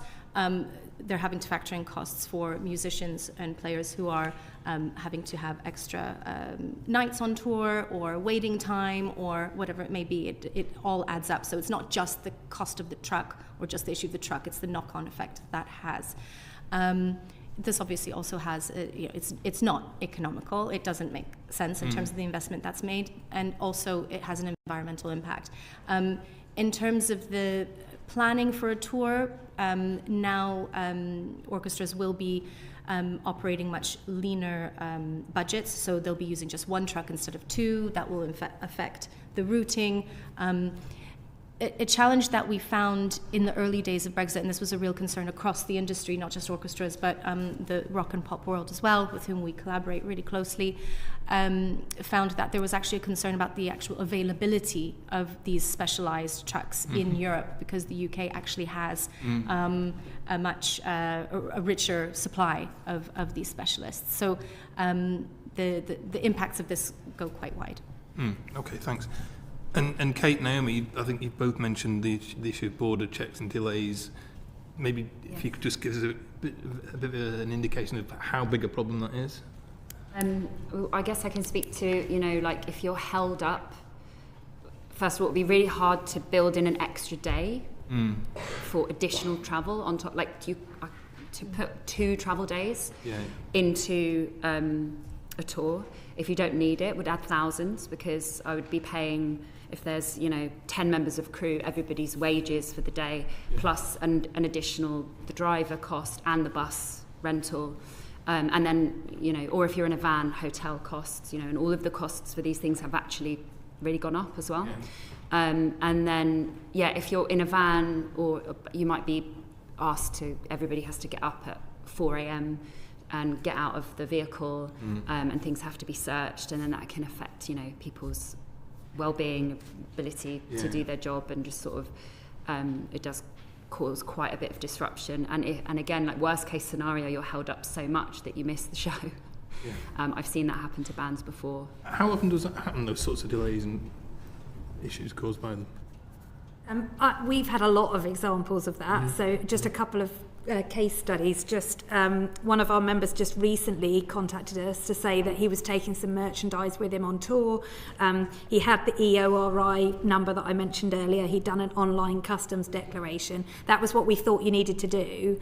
But he was stopped and held for 2 hours in customs, and he was fined €600, which, because apparently he didn't have a piece of paperwork that was required specifically for France.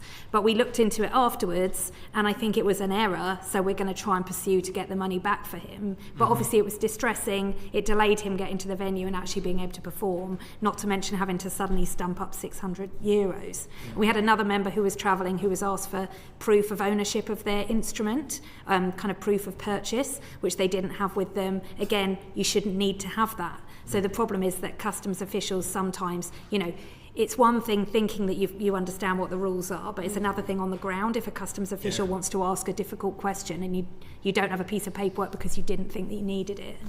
Right, thank you. And merchandise, Kate, you mentioned, I think you said you'd now source merchandise in Europe for your tours, is that right? And is that something that a lot of musicians are doing? I suppose, again, we would just want to get an indication of the problems that the merch rules cause.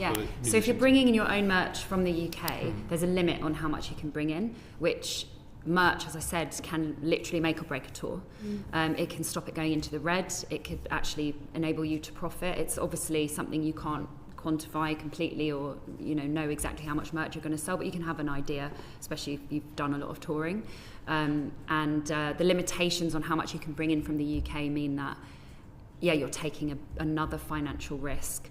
And so if you maybe can find a company in Europe that doesn't, that isn't a UK company, because then you're not limited and you can get it delivered, that will mean that you can go on the tour or not.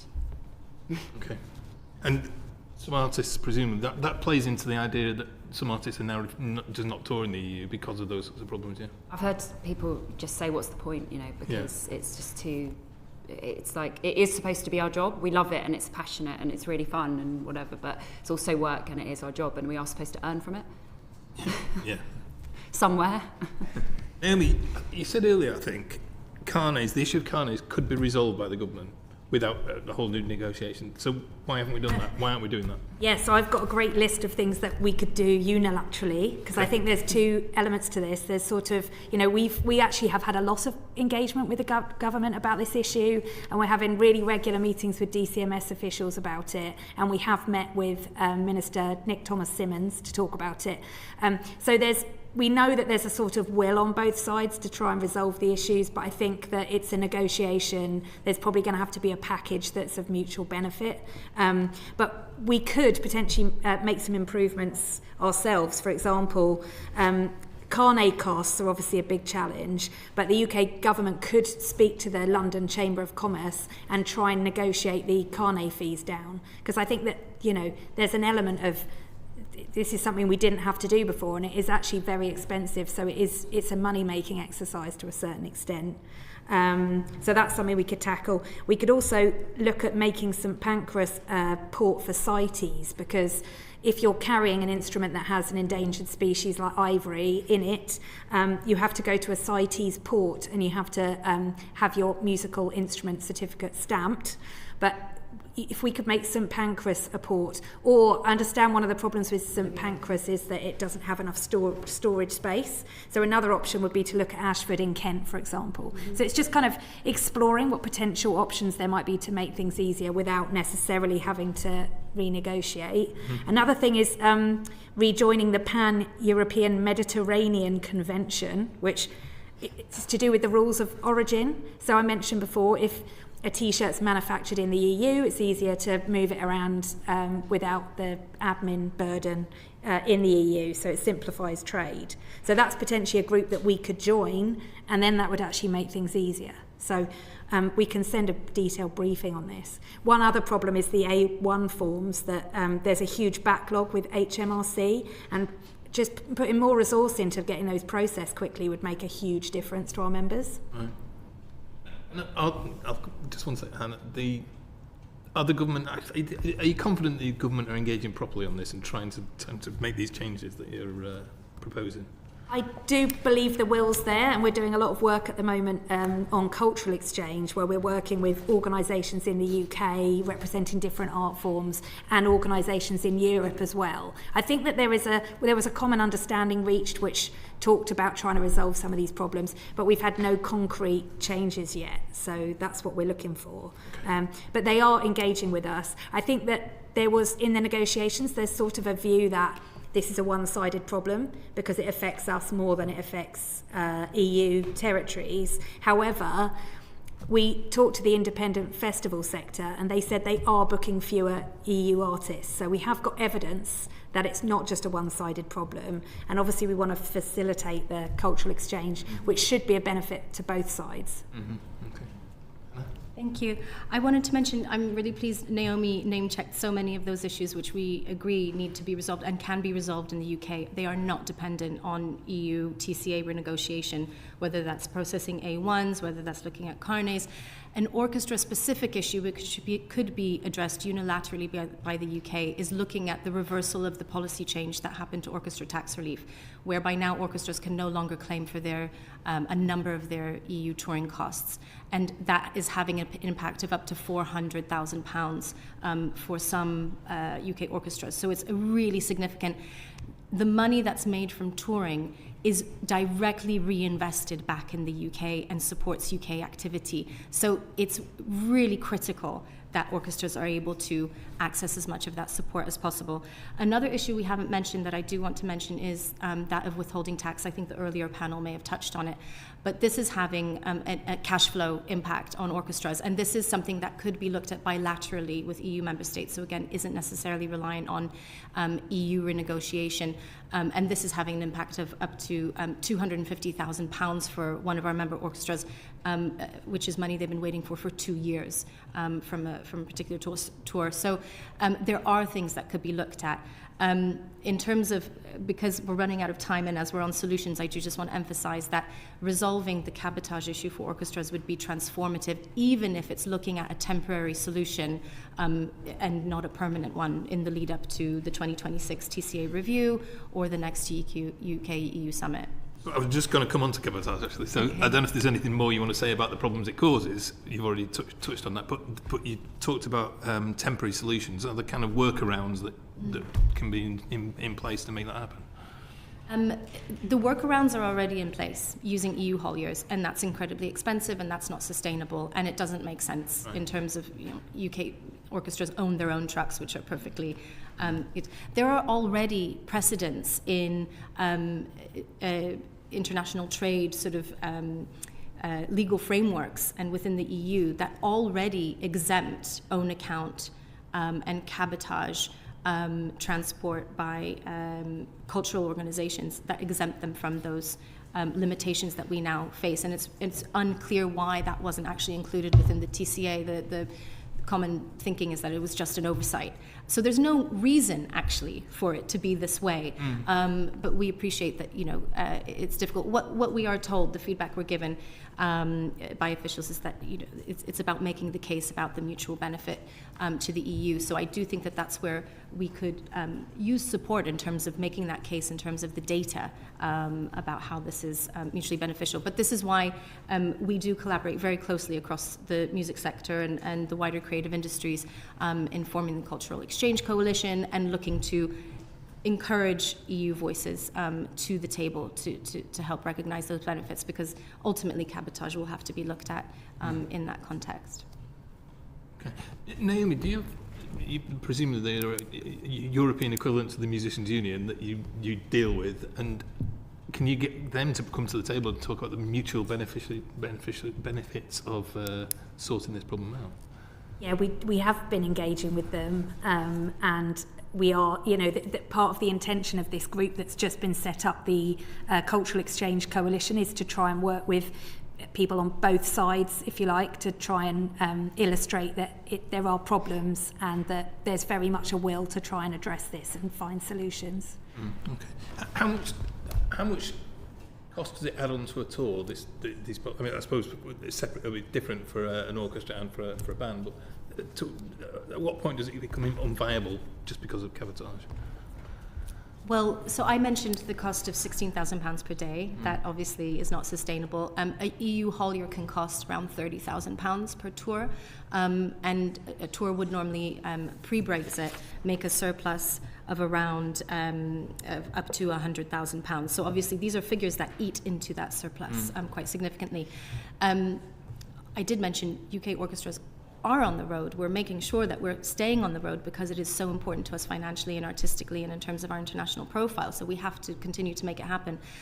So I suppose I can't give you a figure as to, well, where's the cliff edge? At what point do we stop touring? Because that's obviously not where we want to get to. At the moment, we're using all of our possible resources to make that happen, and we're absorbing those costs where we can. But as I say, an example of how that's working is by diverting investment from other activities that might be taking place in the UK, for example.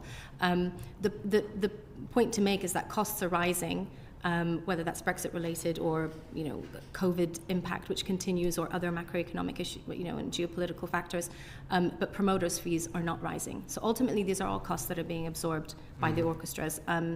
And it's particularly challenging for those touring orchestras who also don't receive any public subsidy. So it's challenging.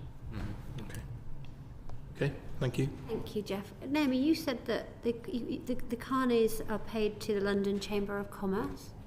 Yeah, that's so odd, isn't it? Why? And why do they charge so much? There's a couple of different carnet providers. So we early on negotiated a small discount for our members to get a discount on carnets.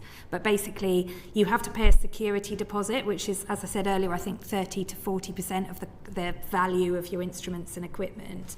And there's a cost to get the carnet itself. And also they're introducing digital carnets, which sounds positive, but I understand that with a digital carnet, if you break a piece of equipment on tour and you have to replace it, you have to apply for the carnet again from scratch and pay again. So it's a massive burden, and I believe that the providers could potentially bring the cost down. And have those conversations taken place? Do you know? Well, not between anyone from the government and the providers, I don't think. I mean, we've had multiple meetings with the providers. Who are the insurance companies? So there's London Chamber of Commerce, and there's a carnet provider. Dave will know, but I can give you the details. Well, it's a Boomerang, but there are Boomerang. various chambers of commerce across the UK. Yeah. Interesting. Okay, thank you very much. We need to follow that up. Who's next? Rupa. Thanks, and thank you, the three of you. I've got foundations in my head on earworm now the whole day, but it's a good earworm to have, so thanks. I've got two constituents who email me a lot of this from both of your sectors. Tasmin Little, who's a classical musician, and also, what's his name, James McVeigh from the Vants. And I remember in COVID, we had a sort of Zoom and everyone was saying all these doom and gloom things were going to happen post-Brexit. I mean, COVID was a big blow as it was. And it sounds like from what you're saying, this nightmarish bureaucratic landscape, that it's all come to pass. So I wanted to ask really about collaboration. So Tasmin Little, her email to me says, musicians need to be able to travel last minute for cancellations without worrying about carnets and visas. And we need to make it easier for international musicians to come here too.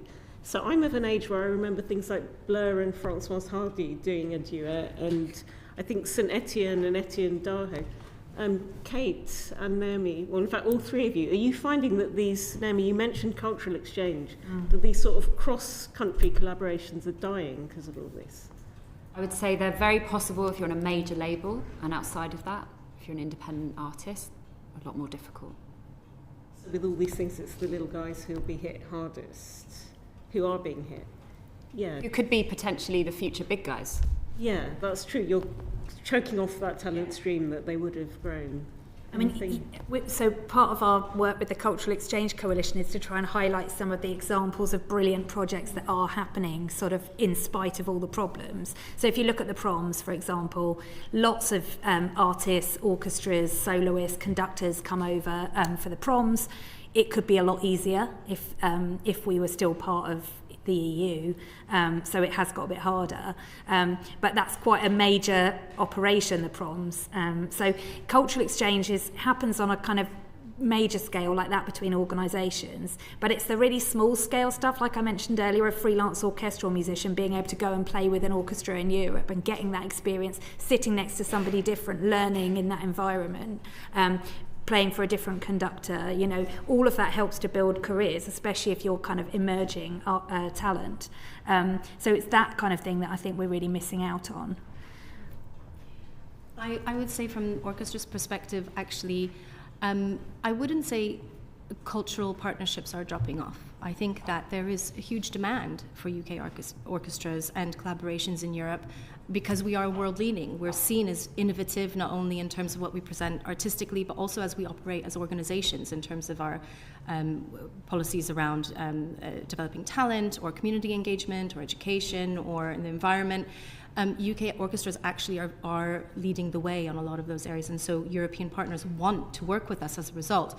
What is dropping off and what is much more difficult is the sort of shorter term opportunities, although tours obviously are planned in the long term, so we don't operate like gigging musicians. We won't just jump in a truck and head over to France, but we will, pre-Brexit, we would have completed much shorter tours, for example, of just 2 or 3 dates or 2 or 3 venues and coming back to the UK. Now we're having to pack in many more dates for a longer tour, which puts on a lot of pressure across the board, be it on the orchestra and on players and on crew. So that's what we've seen drop off, not necessarily the demand and the appetite or the actual appetite for the cultural exchange. I would add to that it probably also really impacts support slots. So artists that get offered a support tour or being able to bring someone on the road, because you're not the headlining act, you're not paid anywhere near as much, but it can be a great opportunity to tap into somebody else's audience, but just probably impossible to do. I would imagine going to Europe from the UK on a support slot, because I just don't know how much money you need to make that work. I've had people, I've offered support slots to people where we've had them travel with us, and that's how it can be possible, but then they're just kind of doing it completely on their own, and it would be impossible otherwise for them to do it, you know. The support act would be from the EU rather than getting someone, because there are lots of examples of when people were coming for the support and they, by the end of the tour, became bigger than the main act. Yeah, like I think that Pixies and people like that. Yeah, historically, like bands being able to go on the road together like that is definitely impacted, because for the support act, I just don't know how it would be possible to eat and pay for somewhere to sleep and, you know, do what you need to do to make the show happen. I was just reminded of the example of Trigger Cut. It was a German punk band. It was all over the news a couple of years ago that they were stopped at the border and sent packing, although they'd sold out a tour, because they didn't realise a bit of paper that every venue had to send. Is that kind of thing lessening now there's more awareness of this nightmarish jungle of paperwork, or is that still happening? I think the reason that it's seen as a one-sided issue is because if you're coming from the EU, you're obviously just dealing with one set of rules. So I think the paid permitted engagement route for gigs is quite simple, but they probably had to get some evidence of the engagement basically from each venue, which obviously our members would have to do as well if they're applying for visas in different territories. So I think that the problem is there's probably still a lack of awareness amongst grassroots musicians about exactly what they need in some circumstances. And this idea of sort of it being a one-sided issue when it's actually mutually annoying for everyone, what are the incentives for EU member states to get behind an EU-UK agreement for touring artists? I mean, we're always told they want to punish us. Is that true? That's not the impression we've got. We've actually went to meet a joint parliamentary group of MEPs and MPs where the issue was well understood. They were really receptive to talking to us, and they were very kind of keen to see the issues addressed. So I think that, as I said before, it's part of a negotiation. So I think it is going to have to be part of a package, so that presumably there's going to have to be something that is in it for the EU side as well. But I think cultural exchange has value to both sides. I mean, if you think about all the impacts of kind of taking a band on tour, and you've got, as Kate said, artists are massive employers of crew and musicians, going to places to tour, reaching an audience there, but also paying for hotel accommodation, buying food. All of the surrounding businesses benefit from that. You know, restaurants close to the venue will benefit from that. Potentially you've got UK audience members travelling to watch the gig, and they're going to be tourists. So I think that just making it work for both sides is mutually beneficial, and that's an argument we're really keen to get across. Is it true the majority of trucking companies that service these are British? I've heard that somewhere. Definitely the UK trucking companies are specialists, and there is more of these specialist trucks here than there are in Europe. Some have registered themselves, and they're operating both in the EU and the UK. That's not something that UK orchestras can take advantage of. That has been a workaround that's been found by the road haulage industry. But largely, where orchestras are concerned, we need to be able to use our own trucks. And then just so sort of when the Beatles played Hamburg, that was pre-EU, was it? That was before 61. Yeah. I mean, because some of the most vehement people, like Roger Daltrey, they're the biggest Brexiteers, and they're saying it's fine. It was fine before, but that's a totally different legislative landscape, right? I don't think most musicians, let's say, definitely this is a big issue for them, and they don't, even kind of Elton John's spoken out about this, so even though his tour can probably manage the additional costs and admin, I think it's still just seen as a massive retrograde step for the industry, really, that we're in a situation where, you know, I said Carnets used to be the stuff of kind of legend, but now they're back and we're having to deal with them, we're having to pay for them again, so yeah. And just last, I think you did answer it, Naomi, to Jeff, but Hanna, how proactively are the music sector organisations like yourselves petitioning our government and also the EU governments? Very. Right. Okay. Very, and since before Brexit, after the referendum, the creative industries as a whole, I think the music industry in particular, has been incredibly active and engaged. And what's been working is that we work very closely together. So it's not, we're coming together by art form, by music genre. The Cultural Exchange Coalition isn't just a music industry initiative. It does represent dancers, theatre, visual arts. So it is a cross-creative industries initiative. And I would say we're very practical. We're proposing a lot of solutions. I have colleagues in the sector who have employed barristers to propose visa waiver solutions to the government. So I feel we're doing all we humanly possibly can already on very, under a lot of pressure in a sector that's already, under a lot of pressure in terms of our resources that we have available to pour into this. But we're absolutely committed to working together with the UK government and with the EU and member state policymakers to find solutions to this. And I will say, it does bear recognition that we obviously are apolitical, but since we've seen a change in government, we have seen a change in engagement on this with the sector. So I think it is worth recognising that the arts ministers have been more personally engaged with this, that officials are working really hard with us on this.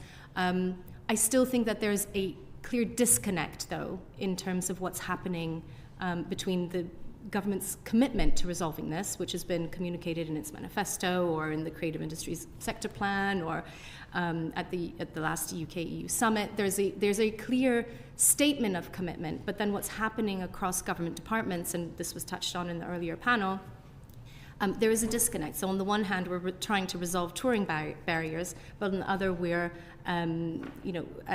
for example, looking at consultations where new fees might be applied to musical instrument certificates, or where A1 forms are not being properly processed, or there are changes to cultural tax reliefs which make it more expensive for us to tour.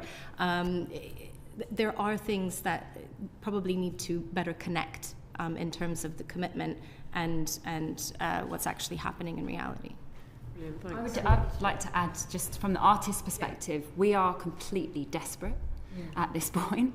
I think that I can speak for most artists that they feel similarly, that there is a broken core of the music industry. So anything that can be done that makes it easier and more financially viable helps. So, improving processing times on A1 forms, like reducing carnet costs, being able to relax the rules or increase limits regarding movement of merchandise. These are all really, really helpful things, because everything, we need all the help that we can get in a basically unregulated industry that is, in my opinion, exploitative.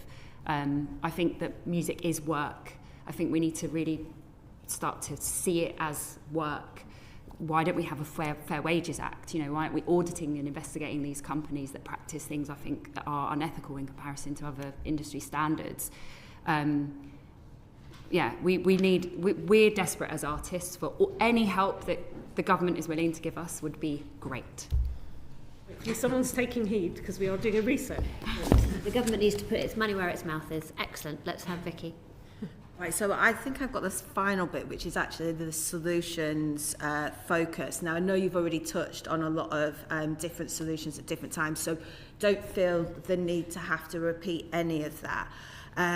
But one question that I need to shoehorn in that does needs to have a solutions focus with it is when you were talking about the issue of class, and that actually this does have a big impact in terms of working class people coming through. And when I asked a similar question to the previous panel in terms of the reduction of working class people working in the creative industries, and whether or not the impact of Brexit, touring, etc., had an impact on reduction in terms of working class numbers, they said not really. But I think you were saying something else, Kate, and it'd be interesting to hear from everybody in terms of this. And what can we do, so there's my solution bit, to get more working class people able to be in the industry as well? Okay. I think, the problems domestically are impacting the problems in the rest of the world. So I hope I've expressed how these are really interconnected and how they have a knock-on effect on each other. So as I was saying, someone from a working class background with no disposable income who couldn't support themselves financially to make a show in London happen, let alone a tour domestically, let alone shows in Europe, because they might not have 600 quid, they might not have the cost, money saved to be able to pay for a carnet. I think that working class people, no disposable income, no support financially from a major, from an OnlyFans, from whatever it is, are not going to be able to play shows in Europe. They're not going to be able to play shows here necessarily. I hope that answers the question, the first part of the question. And then what are we going to do to make, I don't know, why you would want to have a career in the music industry, apart from that you love music, and I think it's the best job in the world and I love what I do, but it's impossible. I don't know how Kate Nash now would start a career when I worked in Nando's and my mum was a nurse and I have no connections and no sort of disposable financial support from parents. I really don't know how I would be able to do it. I don't think that I would have been able to have the career that I have if I was starting now. And I think that anything, like I said, that we could do to make getting to Europe easier would be great. But we also need to look at domestically. And these companies, like I keep banging on about, but that are making millions out of artists and making it impossible for them to have future careers. And like, it's going to happen that these artists aren't going to exist. I don't know what Glastonbury will look like in 20 years if we carry on like this. Don't know it's going to be that interesting. Maybe there'll be more interesting worldwide acts and European acts, but I don't know what will happen to UK culture if we close the doors on making it accessible. It's so wrong. Like, I feel really emotional about it because I think it is so wrong. It is such a letdown. And they're exploiting people off of the work that they're doing, musicians, artists, and never getting involved in the conversation, never caring, never being willing to move at all on anything, not even being transparent about the deals that they've made, the majors and the streamers, pointing the finger at each other all the time, blaming. They're both responsible. They are both massively responsible, and so are Live Nation. They're making enough money to be able to financially contribute, and I think that they should be forced to financially contribute. I don't actually want them running it because I don't trust them, but I think that they should financially contribute to making an environment that, working class kids could go, oh, I can see a future here, because I tell you, they cannot see a future right now. It's just not possible. That's why I'm saying we're desperate, because I've seen those doors like closing. Sorry for the desperation. I just genuinely feel it. It's really good. So you're kind of saying, like, years ago this wasn't the case, but now things have just got so much worse. I hate that when I'm asked in interviews, what's your advice to young people? I'm like, it's way worse now. Why is it worse now? It should be better. There's actually there could be so many opportunities. I mean, it really should be better. I shouldn't be feeling this, because I think that, like, if things were different, it would be amazing right now to be a young up and coming artist with how much is could potentially be at your fingertips, and like the exposure, the connection with fans, the way that you're able to build things, it could be so much better. It's not that, like, oh, it's over and boo-hoo, like there's nothing we can do. No, there are things that we can do. And people need to start taking responsibility. The people profiting need to start taking responsibility. And the government, anything that you guys can do to make it easier financially across the Europe and domestically would help. But it's not a simple solution. And it's a massive letdown to the entire country. And I do, we hold ourselves as this barometer of cool and culture. It's going to be gone. It's going to go away if we don't do something. So kind of just wider on that, are there any other bits in terms of solutions that people want to kind of feed in to make sure that we're not missing anything, because the expertise that you have had and the passion is really powerful? So if I don't know. Go ahead. I was just going to talk about. I think the Select Committee did a great study into music streaming and made great recommendations. So it would be lovely to follow up on that another time, because I could talk about that in a lot of detail, and I'd love to. But on just a couple of solutions potentially for the EU touring issue, a visa waiver agreement. We think there's a document that's come out of the EU Commission in the last week saying that they're actually considering this and looking at how they could make touring easier. So that's a fantastic development, and we hope that they'll pursue that with a bit of additional pressure perhaps from the UK. Also a touring visa that could be applied for, possibly paid for, but hopefully a very reasonable fee, could be evidenced by a contract if you were attached to a specific tour. So if you're playing with Kate on a tour, you could evidence that you're contracted by Kate for a certain period of time, and then they could hopefully get past the 90-day limit because you're attached to a particular tour and it can be evidenced. That would be fantastic, because that would open up a lot more opportunities and resolve the issue of crew having to come back after 90 days. I think most of the solutions have been mentioned, so I won't take up time mentioning it, but I have to emphasize again, resolving cabotage would be absolutely transformative for UK orchestras and reducing the cost and administrative burden that we're carrying with that. You also asked a question about the access and how we build that, and I suppose I would make the point that this is bigger than just touring, that actually looking at how we're investing in the performing arts and in UK culture is all part of that picture. How are we investing in music education? How are we investing in the regional infrastructure for touring organisations and for venues and orchestras across the country? So I think that what I would encourage is to look at this in a big picture way, and actually the knock-on effects this is all having across the cultural industry and the creative industries. And I mentioned before, there is a return on investment in this. We're part of the creative industries. That's identified as one of the government's 8 growth sectors. Music and the performing arts, I think, is identified as a frontier sector with exceptional growth potential. So the case has been made. I think it's just about addressing those policy areas that can help support performing arts organizations in the music industry in the range of activities that we're involved in, including touring. Thank you, Vicky. So, Hanna, we heard yesterday that the UK ministers met with the EU Trade Commissioner to discuss the UK-EU reset, as they're calling it. So this makes this session rather timely. We have a tendency of having a bit of a Mystic Meg moment in these moments. I'm wondering whether you think improving cultural exchange is high enough on the government's agenda when they have these kind of talks.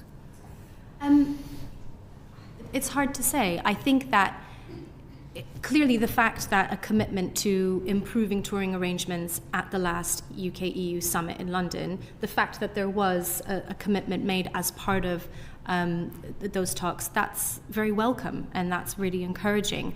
I think that clearly there is a government commitment. I do think that what would be helpful to understand is where is the blockage? Why aren't we making more progress? Because we've been making the same arguments for the last, I don't know how many years, for the last 6 years. And yet we're still talking about the same challenges that we were during the referendum. So I think it's about finding the solution to that. What is the blockage? Because despite all of our engagement with government and very candid conversations we have with officials and with ministers, that's still not very clear to me. So I think the commitment is there, but clearly there's something that we're unable to overcome. Thank you. And Naomi, I mean, if there fails to be an agreement between the UK and the EU, is there anything that the UK could be doing, UK government could be doing kind of unilaterally to make this situation better? Definitely. I mean, obviously, the impression we got from the European side is that they don't want to reopen the TCA because they still see it as being a relatively new trade agreement. However, there's definitely an opportunity for a kind of side agreement around some of the issues that are kind of created by us being outside the EU. But I think some of the issues around A1 forms that we've mentioned around just HMRC having more resources to actually, and prioritising them, making sure that we get down the processing times, making sure that we don't introduce fees for musical instrument certificates, which would be creating a new barrier rather than removing barriers. Also trying to get the carnet fees down, and again looking at the CITES port, whether we could have St Pancras or Ashford as a designated port, which would make it much easier for our members. Okay, that's brilliant. And can I add to that list, I'm sorry, also looking at how cultural tax reliefs can incentivise international touring? Yeah, so you're in orchestra tax relief. Yes. I've made a note of that one. Great, thank you so much. Before we thank you to all of you for your time today, and particularly for your engagement and the passion with which you present it. If you've got one final message for us to pass on to the government on your behalf, what would it be, Hanna? Oh my gosh. One final message. I would say that this is a problem that's worth solving. There's a return on this investment and there are practical solutions. Naomi? Music industry is actually bigger than the fishing industry in terms of kind of economic value to the UK, and you wouldn't know that when you hear about what the content of the negotiations has been. So I just think this issue, it's a manifesto commitment, it has to be prioritised in the negotiations. We've talked about youth mobility, we know the EU wanted that, for example. We've got to make sure when we're agreeing things with the EU that we make sure that we get this issue resolved as part of the package. Okay. Yeah, I think just to kind of agree with you guys, it's take seriously the people that are making all the money for, you know, that's the artists and the musicians. We don't earn all the money, but we make it possible for people to earn that money. And if we can profit from our work, we can actually contribute more and the ecosystem could flourish. Thank you all for your time today. Great to see you. Thank you. Thank you all.